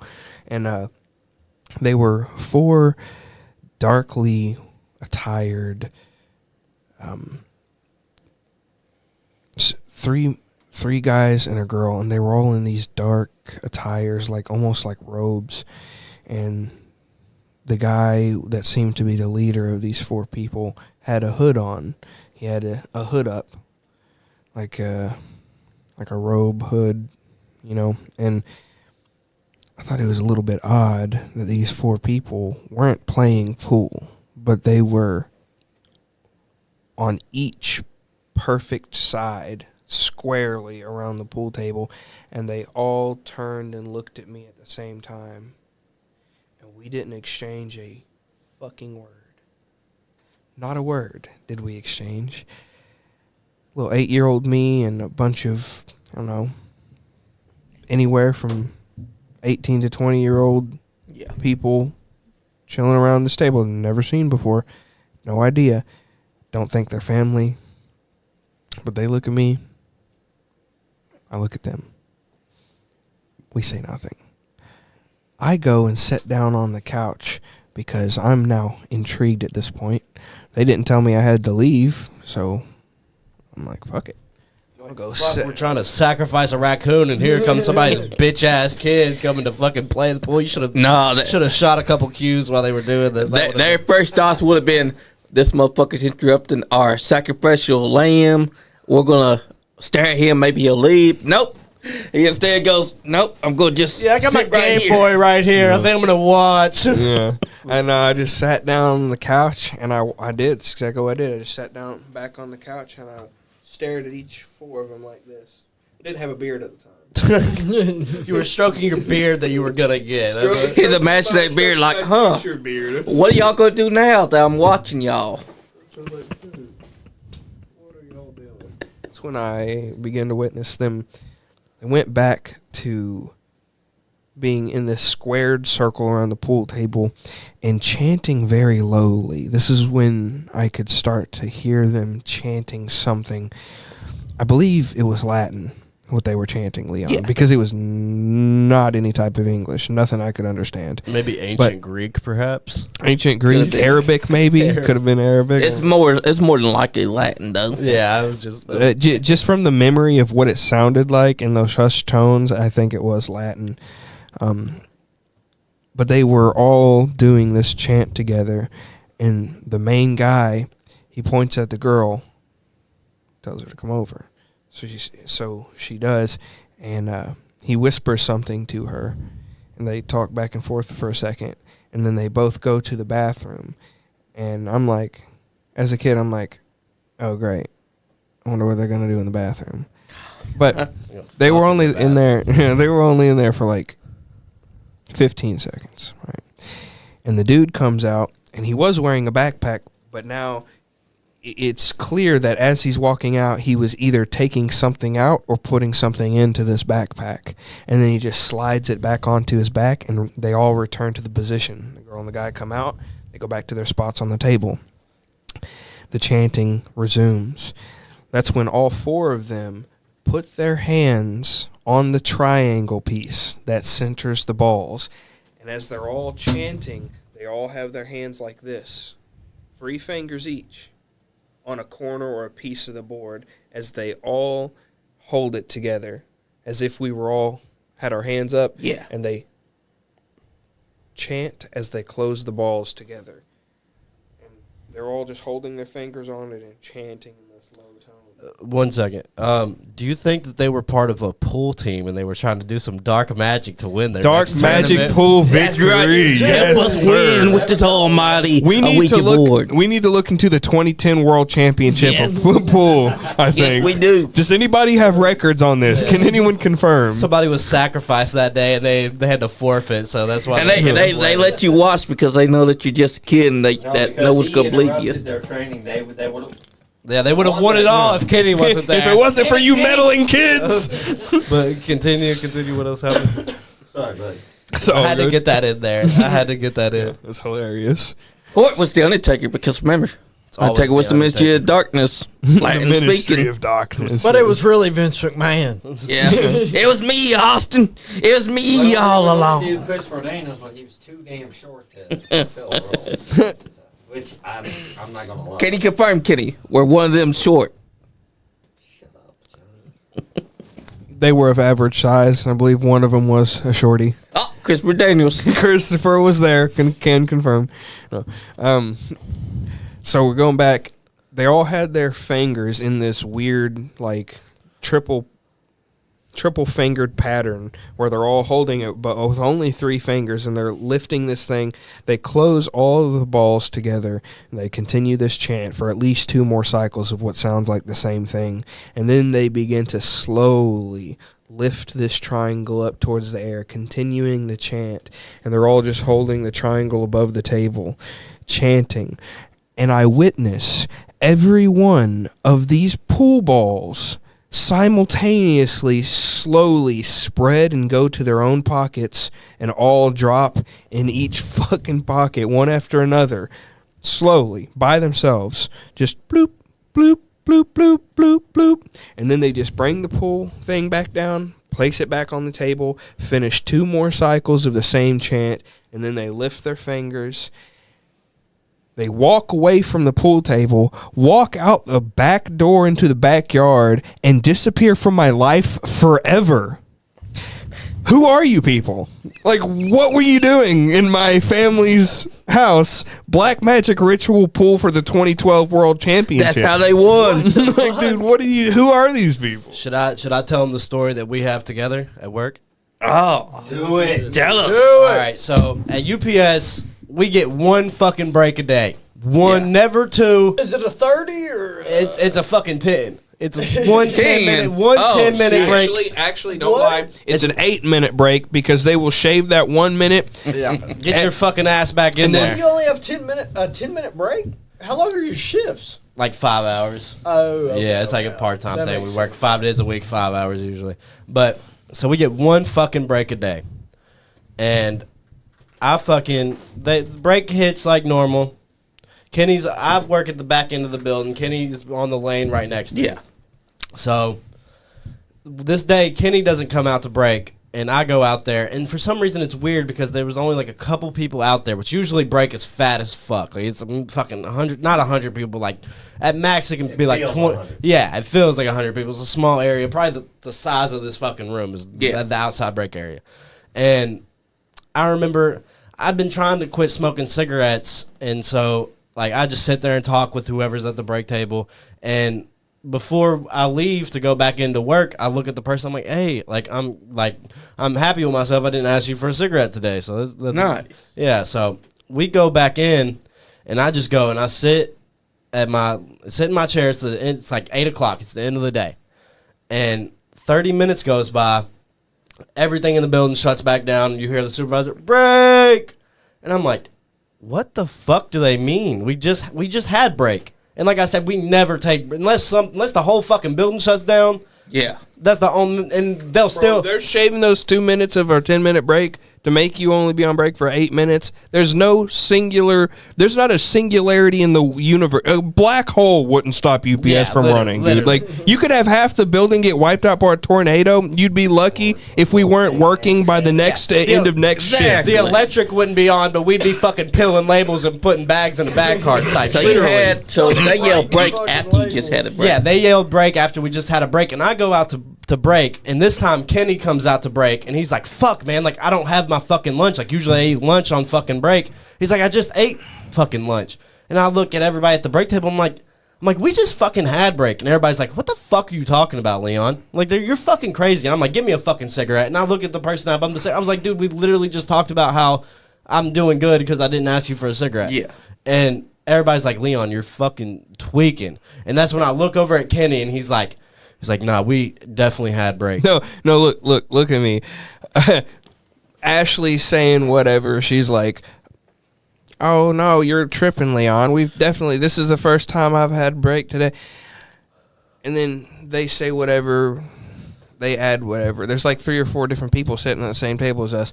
And I just look at all of them and I shake my head and I look over at Leon and I'm like, I already ate lunch today. We had break.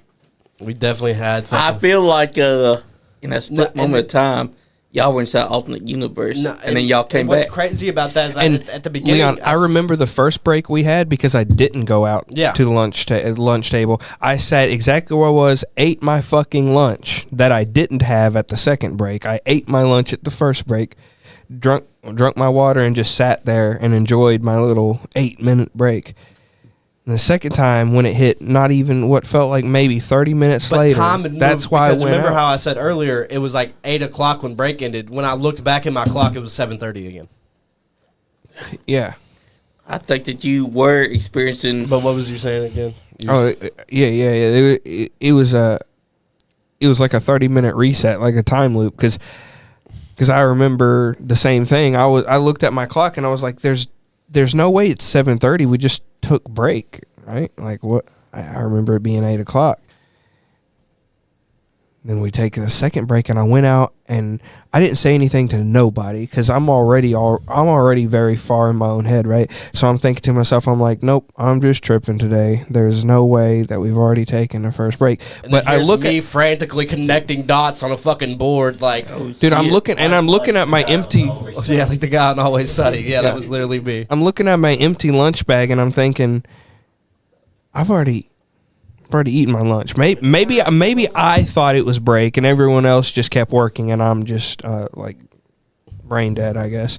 Then I'm sitting out there, and Leon's connecting the dots. Everyone else like, no, we haven't taken break. I'm like, no, we very much have taken break. That 30-minute recycle, I could feel it.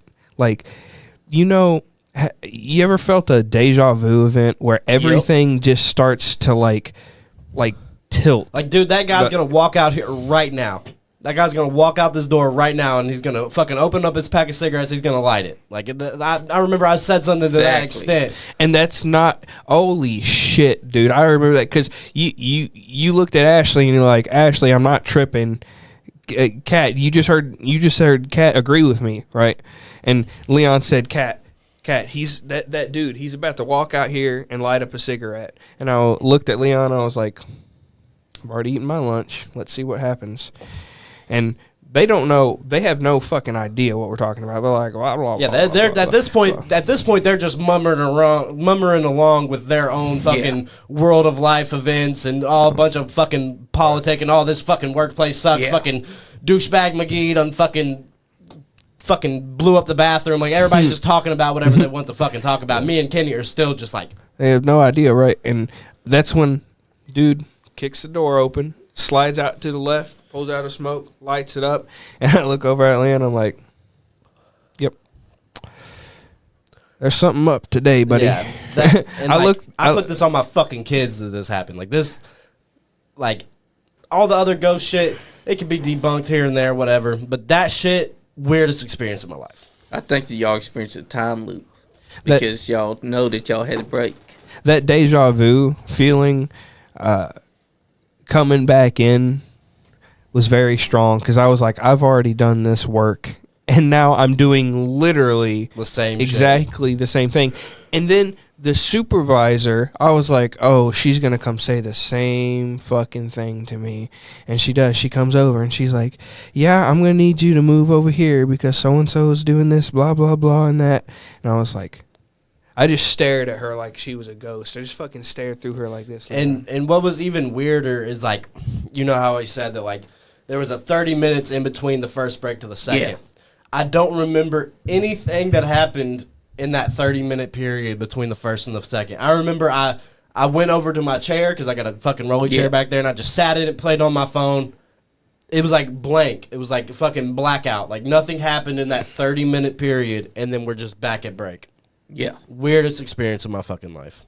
And you were there to be there with me, so that was pretty cool. I feel like it was a time loop that both y'all experienced. I think we'd still be stuck in that time loop if he didn't come out there and be like, hey, yeah, this definitely happened. Like, yeah, no, Leon was like absolutely spiraling, and I'm just so used to like just world-ending events that I just looked at Leon and I was like, yeah, we are in fact in a deja vu event right now. I guarantee you, when we go back inside, same thing's going to happen. We were actively walking inside. I said, Leon, when you go back over there, whatever happened is about to happen again. And he was like, I know what you mean. It's like, now, I remember distinctly, we were talking about it on the way back to our positions, and you were like, you're like, I don't give a fuck about if it happens again. I'm just mad that I have to do the same amount of fucking work. Yeah. That too. I was on that energy. I was thinking about it. I was like, it's going to happen all again. And I was like, you know what pisses me off most about it is I have to do this fucking same amount of work again.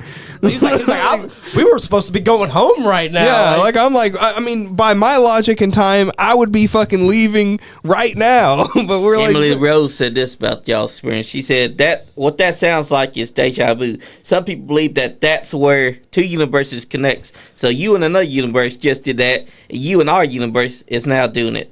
If that makes sense. It did feel like that. It felt But like for me and Leon to experience it at the same time. we were the only people to be like, yeah, like something's off here. The rest of you fucking dimwits. No one else was experiencing. Like they were just lost in their own little universe. Yeah, Like, they were like, nothing changed with anybody da, else da. but me and Kenny that night, bro. Yep.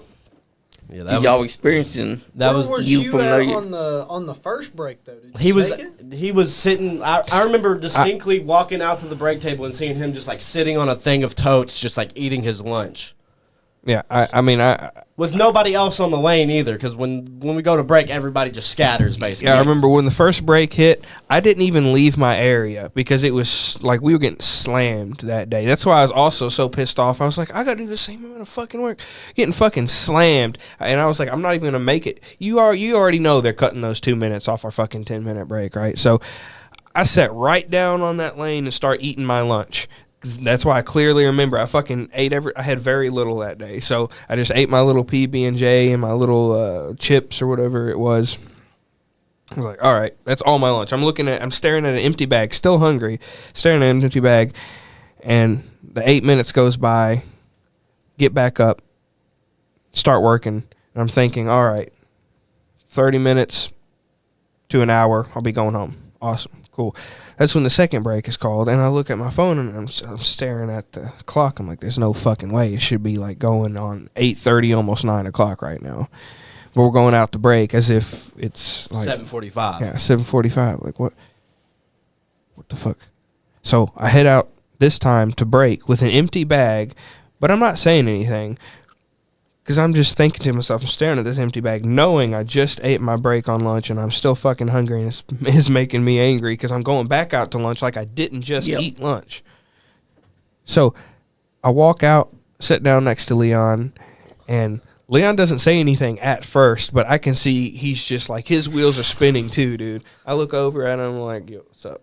He's like, nah, dude, it's not happening today, dude. He's like, we've already took break today. As soon as I ask him what's up, he's like, we've already taken break. And I was Exactly. I was sitting there like, yeah, we have. I just keep picking up this empty bag and looking at him and looking at an empty bag. And everybody's just like, y'all are fucking nuts. No, do you remember Ashley's response, dude? Like, I felt like I was talking to an NPC. Like the way she responded, she's like, no, I have no idea what you're talking about. Blah, blah, blah, Donald Trump, blah, blah, blah, Joe Biden, whatever. I'm like, nah, I'm actively, like, circling outside of the universe right now, and you are just locked into your own little multiverse of events, you know? Like, she was talking about what was happening, and I was thinking,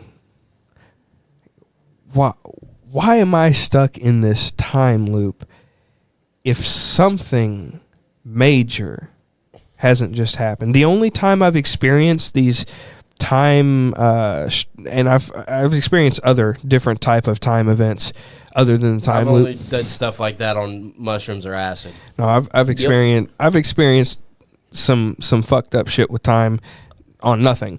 But what I've noticed is a couple of these events in which I notice these what I call time fractures, they seem to have lined up with the same time that they're doing these experiments with hydrogen colliders and stuff. The CERN. Yeah. The CERN Hydrogen Collider, because that's the year that they opened that and started the first test runs with that is when I started experiencing the time fracture events. So I think it has something to do with when they collide these neurons at such high speeds, at almost light speed. This is what they're trying to do. They're trying to get some type of reaction out of it, but they're affecting the universe in ways they have no understanding of. Exactly. But it was definitely a weird experience. And I'm glad that you were there to experience it with me, because to this day I would still be like, I'd be still shaking in my fucking boots. Like, deja vu. That was one of the times where I was just like, I have nothing to say about it. Leon, I will always be your shaman. Yeah, dude. Are y'all sure that the black magic pool people wasn't the reason why y'all had that time? Yeah, it was. They won the tournament that day. They won the tournament that year, bro. That's right. Yeah, That was the big tournament happened. World That's Pro right. Bowl. They spent the whole time Just so that they can disperse time. Yeah, but that was definitely the weirdest experience. Like, I've had ghost experiences, but that cut the fucking cheese. Like, that was one of those times. Your mom had this say. She says, "Remember when me and your dad found my card in the Walmart parking lot, and I hadn't been there to lose it and found it?" Yeah, that was weird. She went to Walmart and she got out of her car and was walking to the front, and she seen a card on the ground. She's like, "Fuck it, like I want to see blah blah blah what card it was," and it was her card, and they hadn't even been at Walmart yet. Oh shit! Haven't even gotten out. Hadn't even gotten out, done nothing. Her card was just laying on the cement. Wow. Yeah, That another is one of those freaky. weird time vortex shit. Like, I think to me, that shit is way scarier than like a ghost. Yeah. Because you can kind of debunk a ghost, but when you're just like out of fucking reality for a second, and you're just like trying to process, like, am I fucking nuts, or did this actually happen? So there's another. So when that card was found, that means that another Wendy from the other timeline Left her card. Yeah. Yeah. And she's probably freaking out because she couldn't find her card, but your mom found found the card. But that was, I mean, I've had instances on mushrooms and acid where I'm walking down my road and like I'm literally walking. It feels like 45 minutes, but in reality, it's like 5 minutes where it's just like it's like walk, walk, walk, boop, walk, walk, walk, boop, walk, walk, walk, walk, boop. You're just in the same fucking, just seeing the tree 5 times. And you're just like, God, fucking like. I've done enough acid to know when I'm in a fucking time loop, and I'm just like, oh my God, come the fuck on. Can we get this over with? Like, acid gods, fucking ancient deities, can we please get this over with? What was you going to say, Bmoney? I do that on weed, not like like weed especially does that to me too. It's like I like the time thing you said. I don't like go back in time or anything, but like it feels like everything takes a lot longer than it normally does. You know what I mean? I had I've been not smoking weed recently because my anxiety and shit's been real bad. But I the other day we were on the video game, me and Kenny and all of our friends, and they was like, "Smoke, Leon, you're a pussy, you're a little bitch, you won't smoke." Blah, blah, blah. So I was like, "Fuck it, I'll go take a fucking fat ass gravity bong hit for y'all." And when I do, my anxiety just ramps the fuck up. Like I can't control it. It's just how it is. And fucking, we go, I'm getting the kids down for bed, and we got all the lights and shit turned off. And Grayson, my son, he looks at me and he's like, "There's a guy behind the TV. He's invisible and he got red eyes." And I'm just like, what in the fuck are you talking about? And I look at Taylor and I tell her, she's like, don't acknowledge it. You know, just make him think he's weird or something. I was like, I didn't say it. Like, he's the one that fucking just looked at me and said this shit. So that was definitely some weird shit that happened. You know, he did. Kids And can see that stuff. We did run your pockets on that too. We was like, Leon took one hit off the bong and now he's hitting fucking seeing demons behind the TV. I didn't see demons behind. I was told that there was a demon behind the TV. Hey, your son saw the demon because kids can see these things. Well, I think that if there was a demon in my house, Grayson and Sissy would annoy it so fucking bad that it would be like, yeah, I'm not fucking with this house. I'm peacing out, bro. The demon's first thoughts would be like, "Fuck this! I was gonna haunt your ass, but you got 2 demons of your own. I'm out of this bitch." Grayson would be like, "Hey, bro, you trying to play Fortnite? you got a Roblox account? Like, You got Roblox. They'd be like, "What the fuck is a Roblox? I'm just here to haunt your ass." Grayson would haunt a demon into submission to where that demon would be going stealing Fortnite cards from fucking Kroger. That demon would turn into Beetlejuice, be like, "Fuck it, say my name 3 times." Dude, V-Bucks is like crack to kids, dude. Bro, V-Bucks. You got $20. Your nephews fucking Come on, you got spare $20. I wash your windows. I got these cheeseburgers, man. I suck your dick. Yeah, Man, I just want to play my Roblox. Come on. $10 V-Bucks. Come on, $20 for V-Bucks. Yeah, baby. I need the Ninja Turtles. I need the new Jordans just came out on Fortnite. The new Bro, Jordans, what do you need Jordans on Fortnite? I bought, bro. I'm a sucker. I bought Jordans on I did Fortnite. too. I did. That's crazy. Those But I'm a grown up and I have grown up money. And I yeah, get facts. To do And I actually what got the pair in fuck real I life. earned that. Nah. I got the pair in real. I earned my V-Bucks. The way that I am on Fortnite with Jordans, if I got the pair rare in real life, I'll buy them on Fortnite. Nice. I mean, you got to. So does Make anybody your character look good. Anybody got a last story that we want to end on? I think we've been in here for I like an think- hour 40. I think we need to give it to this man. Yeah, Kenny's got all the stuff. Yes. Give us your cream of the crop, brother. All right. Your little sex kitten story. Let's hear it. I like that. Daddy wants what daddy gets. That's right. Big Bubba loves it. All right. I got one for you. Let's hear it. Oh, I'm here for it, baby.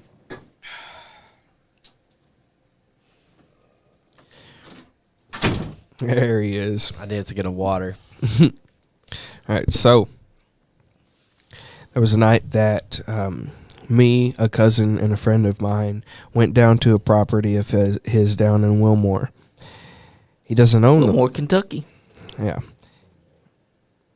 So it was passed down to him by Bmoney when he passed away through his will. And he owned this nice little crop of land in the backwoods of Kentucky in Wilmore. So one night we head down there to start a bonfire and burn some of the extra wood that they had cut because he was cleaning up the property and preparing it. So I was like, all right, well, head down there, burn some bonfire because I've always enjoyed fire. I'm a bit of a pyromaniac, so got to the point where I can just sit there and stare at the fire and just let the warmth envelop me. And I'll kind of stare into the fire, but also 1,000 yards past the fire, like 1,000-yard stare. So we're all sitting around the fire, probably 11:30 p.m., and this bonfire is big. It's almost getting close to where the leaves are on the tree. We're not trying to burn down the tree, but it's like 14, 15 foot tall. This fire is fucking going. Hot, big fire. We're all sitting around, and we're all three of us a bit of pyromaniacs, so we're not talking. We're just staring into the fire, just watching it envelop the tree. That's the best thing to do. Just stare at that fire. And we're just enjoying the crackling and the warmth of the fire and the nightlife in the backwoods of Wilmore. It's a nice time. And of course, because we're old country rednecks, we did bring a couple weapons with us. So my cousin, he's got a 9mm handgun on his side and a holster, and he let me bring the 12-gauge shotgun. My friend is carrying a hunting knife. So all three of us have a nice little weapon on us in case, anything is to go down in the backwoods. So you can never be too prepared in the backwoods. There might be some martini drinking period piece clothing. Or the people, black magic. Or the people. pool players coming back for their Or, revenge for losing the fucking 2010 championship. He stuck his hand over the thing when they were putting 9 balls. Or Bigfoot. Or just some Yeah, old Bigfoot lot could have been lizard there. tweakers. Some Lot lot lizard lizard tweakers. Or the Jersey Devil could have made its way to Kentucky. Now, this was a summer night, by the way, so it was rather nice and warm, and everything was nice and green, and he had just cut down a bunch of leaves, so the fire was burning nice, and I needed to take a nice little restroom break. There's no restroom around, so it's like, I'm going to walk over to this fence line behind me.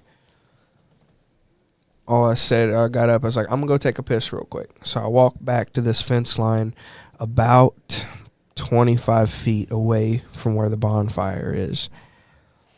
And as I'm taking the piss, a rock hits me in the foot pretty good. Like someone had to have thrown this rock. Yeah. A pretty good size fucking pebble just right at my foot, bounces off. And I'm like, what the fuck?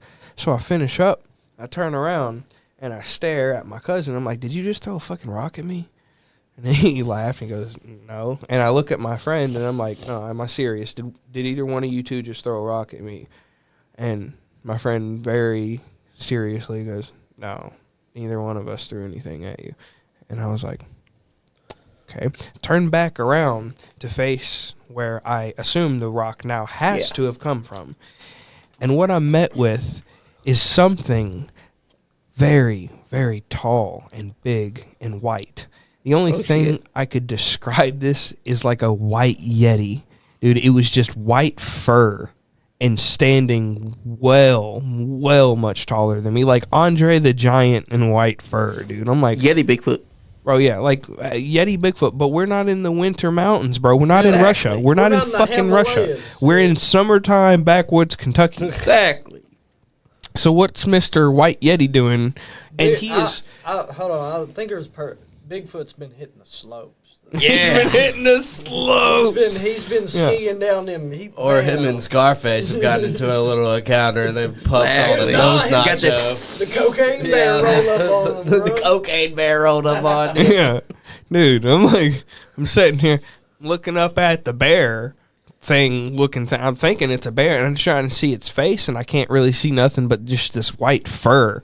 And I'm like, okay. So I'm gonna zip up and turn back around now. By the way, this thing was no further than this doorway and the fence right in the middle of us. Oh, damn. So it was close enough. It doesn't matter how hard or how fast I would run. There would be nowhere to get to. Definitely. Wouldn't matter. So I just look up at this thing that had just watched me take a piss on its feet. He just wanted a little suckle. Bro, Oh, my God. I just took a piss on this thing. Like, imagine you're this, like, creature out in the woods. The only thing that animals understand, one of the few things, is piss marking.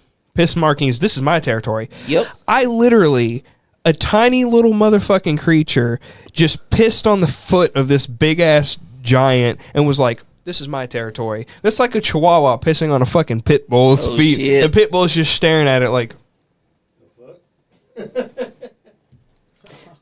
It wasn't taken too kindly to that. So I just look up at this thing. I'm like, I'm gonna act as if I don't know you, didn't see you. Just turn back around, walk back over to the campfire, sit down, grab the shotgun, put it in my lap, and I just sat back. Now all three of us, still very quiet. But when they both looked at me and answered my question, you realize that they would have to have been able to see that thing standing behind me, right? Yeah. They didn't react much the same reason that I didn't react. Because I didn't want to believe that I was seeing that. Yeah. I picked up a shotgun, but I was like, this is just going to piss it off more than anything, probably. Might rack 3 chambers into it and get a little running distance, but I'm thinking this thing has not attacked me, and I just pissed on it, so I think we're even. I don't And know. all it did was throw a rock at your feet. Yeah, no, it threw because I was pissing on it. It Yep. threw a rock at me. I think that's fucking hilarious, by the way. A little chihuahua pisses on a pit bull, and the pit bull, like, kicks a fucking rock at it. And, like, get the fuck out of here, dude. I'm like, okay. I'll just go sit over here next to the nice warm fire. I think he wanted to come join us at the fire, honestly. I think that's why he was just staring at the fire. He's probably waiting. What's He's up, probably guys? like, I'm Dylan. I'm Dylan. These are my backwoods. hey, motherfucker, you gonna No. invite me to stare at this fire? What? Now, you would think that this is the main point of the story. I got a couple loose cats I want to throw in the fire. Is that good with you? I got these rocks. I'll just throw them at the fire. Y'all want to go skip rocks at a nice little pond about 4 meters down the way. Yeah, and if you piss on me again, I'm gonna throw you in some fire instead. You would think that this Yeti creature in the backwoods would be the main point of the story, but it is not, Oh shit! because we all decide to ignore this Yeti creature that's standing behind us and just continue staring into the fire.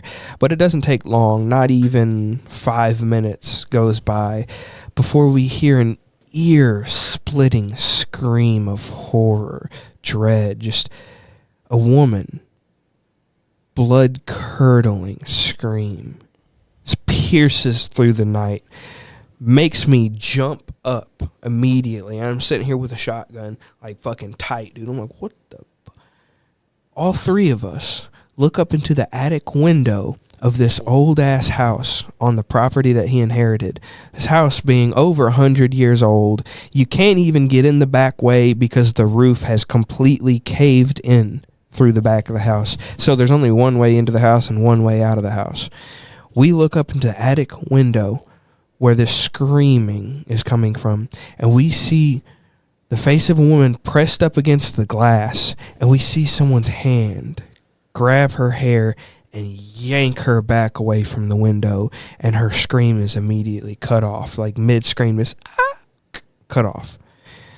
Immediately, all three of us jump into action, and my cousin, he pulls out his 9mm, and he has a flashlight on the bottom of his 9mm. Immediately pulls that out, pops the flashlight on, and starts moving towards the house and says, "Follow me, let's go."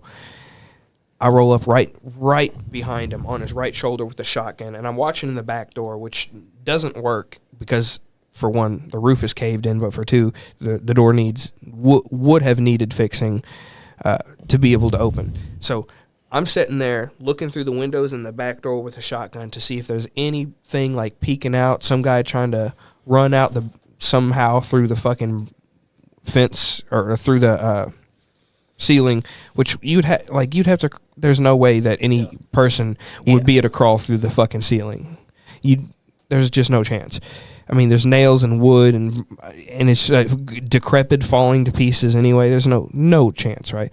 But I'm looking through these windows as we're crossing the back door and moving towards the front door. And my buddy, he has a knife on him. He's right behind me, right on my 6. As we come up to the front door, my cousin says to me, "We're going to do this SWAT style. You put your hand on my shoulder and your friend puts his hand on yours. Do not take your hand off of my shoulder. You're going to cover 3 o'clock. I'm going to cover 12 o'clock. Your friend is going to cover 6 o'clock. We're going to move in. We're going to clear this house out. And we're going to find out what the fuck's going on in here." So he kicks the door open, immediately starts sweeping the first room. And it's a small house, but it has 2 stories. And the first story is just 4 rooms in a almost perfect like square pattern.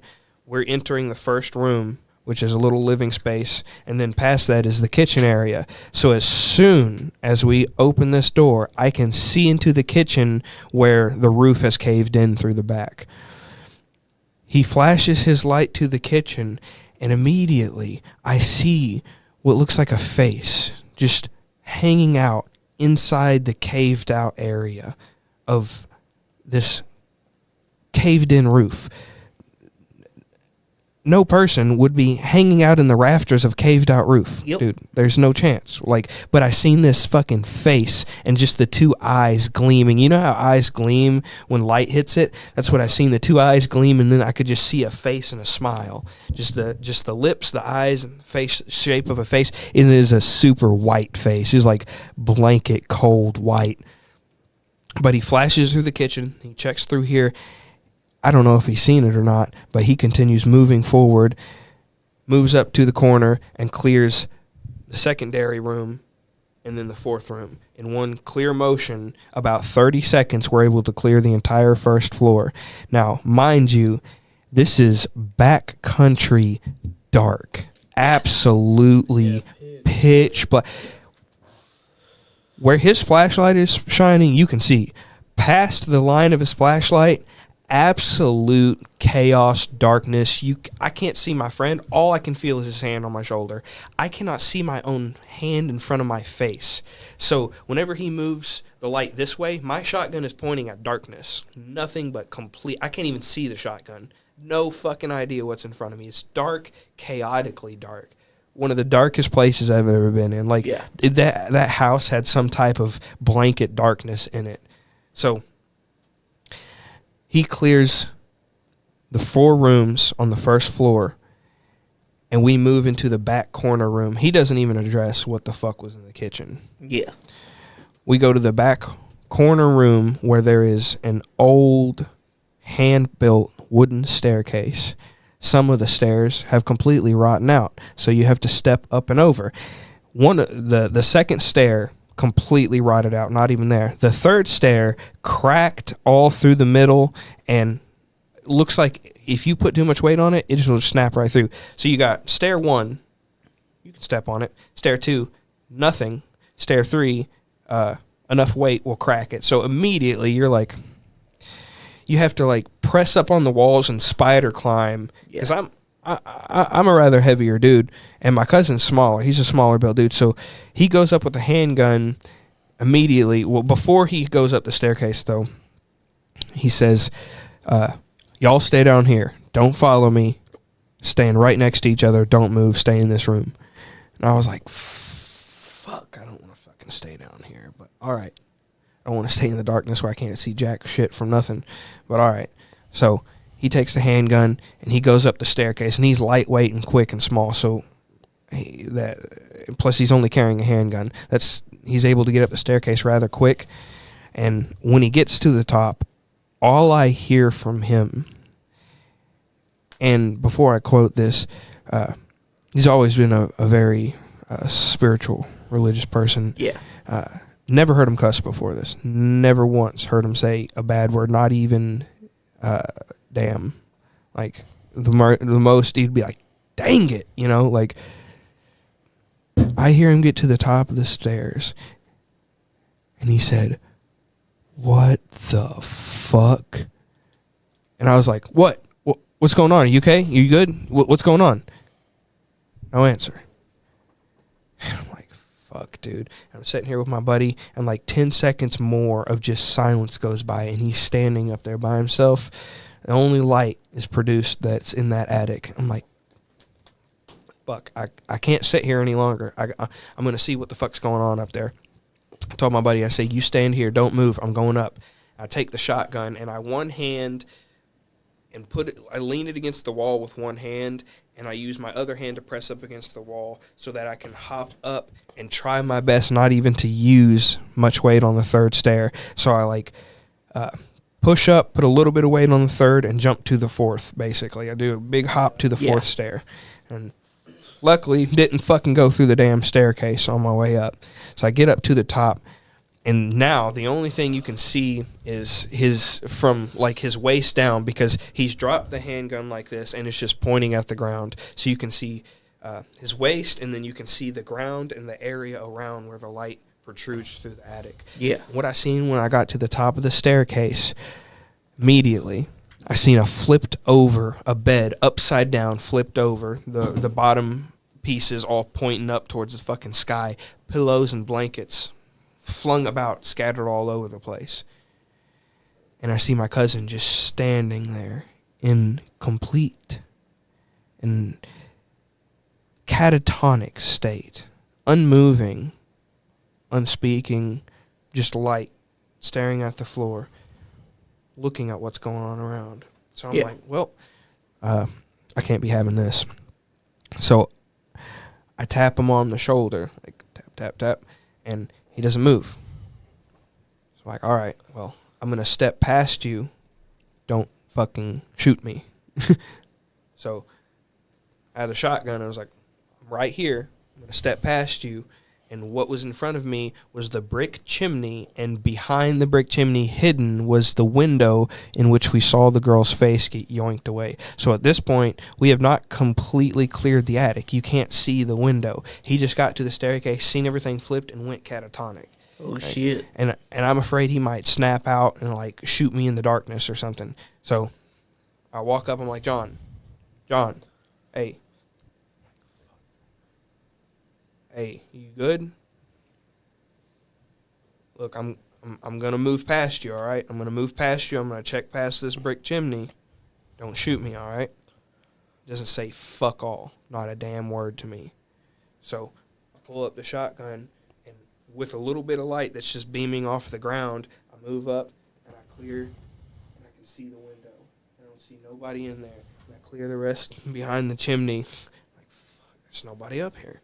So I walk up, and I'm staring at the glass where her face was, and I can see fingerprints on the glass. So I'm looking at the fingerprints, and I just move my hand out, and I put my hand right on the fingerprints, just like that. Touch these fingerprints, and a fucking loud boom echoes from the first floor, like somebody just knocked over an old ancient cabinet full of shit, dude. Like it sounded like a football player. Like it sounded like the Kool-Aid man just busted through the fucking door. Yeah. Like I'm like, what in the fuck was that? It was so loud, it broke him out of his catatonic state. The guy that wouldn't respond to me for shit. Yep. Yeah. I come back around the chimney, and he's already going down the staircase with a flashlight and the gun like this. I just immediately see him going into action down the staircase. I'm like, oh, fuck, okay. So I'm right down the staircase behind him, because at this point, when he leaves the attic, black out, darkness, nothing. I cannot see nothing but his light and my only way out of this fucking attic leaving. And I'm like, Plus one of your guys shit, down there. Dude, I almost didn't even care about the third stair. At this point, I was like, if I fall through it, at least I'm down the stairs. So I fucking about jumped down the stairs. Jumped over the third, second, and first staircase all the way to the ground floor. Hit the ground floor behind him with the shotgun, and I seen him pointing the light at the floor where I could see his legs and my friend's legs. And I just raised up the shotgun about 45 degrees where I could watch the staircase, and I could watch the doorway and watch the staircase while I can see them standing right here. And I basically come up and I put my hand on his shoulder, like, I'm behind you, John, and I just lean my shoulder against his so I can have two hands on the shotgun and watch both of these areas. And he sits down there. He got down there and said something to my friend before I got down there. I don't know what he said, but when I got down there, I said, buddy, did you fucking hear that? And he said, what are you guys talking about? I said, did you not hear that fucking massive fucking explosion that just happened down here with you down here? And he was like, I didn't hear nothing. So my buddy John, I go silent off of that. I'm like, how the fuck did he not hear nothing? My buddy John lets about 10 seconds of silence go by. My cousin John, rather. Yeah. Let's 10 seconds of silence go by before he says, yeah, I think it's time for us to leave. And when he says that, as soon as the fucking sentence finishes and comes out of his mouth, we hear the unmistakable sound of cowboy boots with spurs walking across that attic. You know the classic sound of heavy cowboy boots, just a fucking cowboy's walk, dude. Yeah. The spurs and all, you just hear it walk across the attic that we were just walking through. And all three of us are like, yeah, we'd like to go too. Go back to the SWAT style, put my hand on John's shoulder, my buddy puts his hand on my shoulder, and we go out the door following John's flashlight. Get back in the car, and that was the quietest drive home I've ever had. We all just sat in fucking silence. But to cap it off, I did have a talk with my friend afterwards, and somehow I found out that he didn't put his hand on my shoulder on the way out. He said he just followed the light out. I don't think he said that to like try and further, because this was already a pretty fucking sketchy story to begin with. I don't think he said that to try and freak me out or anything, because I don't freak out easy anyway. But I just thought about it. It's like strange. Yeah, a little bit strange. Like the whole fucking thing was quite strange. You experienced apparition putting his hand on his shoulder. Maybe he's trying to follow me home. I think so. But look at this. Also, I talked to my cousin after that about the event, and I asked him, I was like, what did you think about that night? You remember that, right? The woman and the white Yeti, and we went and cleared through that house and everything. And he went cold white. I seen the color flush from his face, and he didn't even respond to me. 2 months later, he had the place up for sale. 6 months later, it was gone. No longer in his possession. He didn't spend another night at that place after that night, and he hasn't talked to me about it since. Hasn't said a fucking word to me about that night. In fact, he goes cold white whenever I mention it. Oh, damn. All right. He saw something that made him. When he go went in up that there cacti. alone, bro, I don't know what the fuck he seen when he went up there alone, but he won't talk to me about what he seen when he went up there. All right. Well, Johnny, you ready to sign off, my guy? Yep. After a night of supernatural and experiences Didn't that get we've much all sipping. had. I'm kind of hungover today, so. But Yes, shout he out is. Sazerac Rye. I'm going to be in New Orleans next week, so that's my Bmoney, thank you for coming as well. Yeah, thank you, Bmoney, for coming. Kenny, thank you for coming, brother. Thank you for coming, Kenny, Sean Johns, Johnny Lee. And Me too. I think next episode I'm gonna have some. I'm gonna do some notes taken, and we're gonna talk about like the history of Lexington. yes, we hauntings. will, because there's a lot of haunted places here in Kentucky, especially Lexington, Yeah. that no one ever talks about. Yeah, so that'll be the next episode. But Like, if you go on YouTube right now, you can actually look up where they're talking about these haunted places here in Lexington. I think that'll be the next episode. But with that, Leon Lexington signing off. I sip with the Supernatural episode 1, done and dusted. When we Black do Kitty episode 2, Cat, we'll the let you Black know. Snack, signing out. That's right. And if you ain't having fun, You ain't getting none. damn Skippy. Yeet yeet.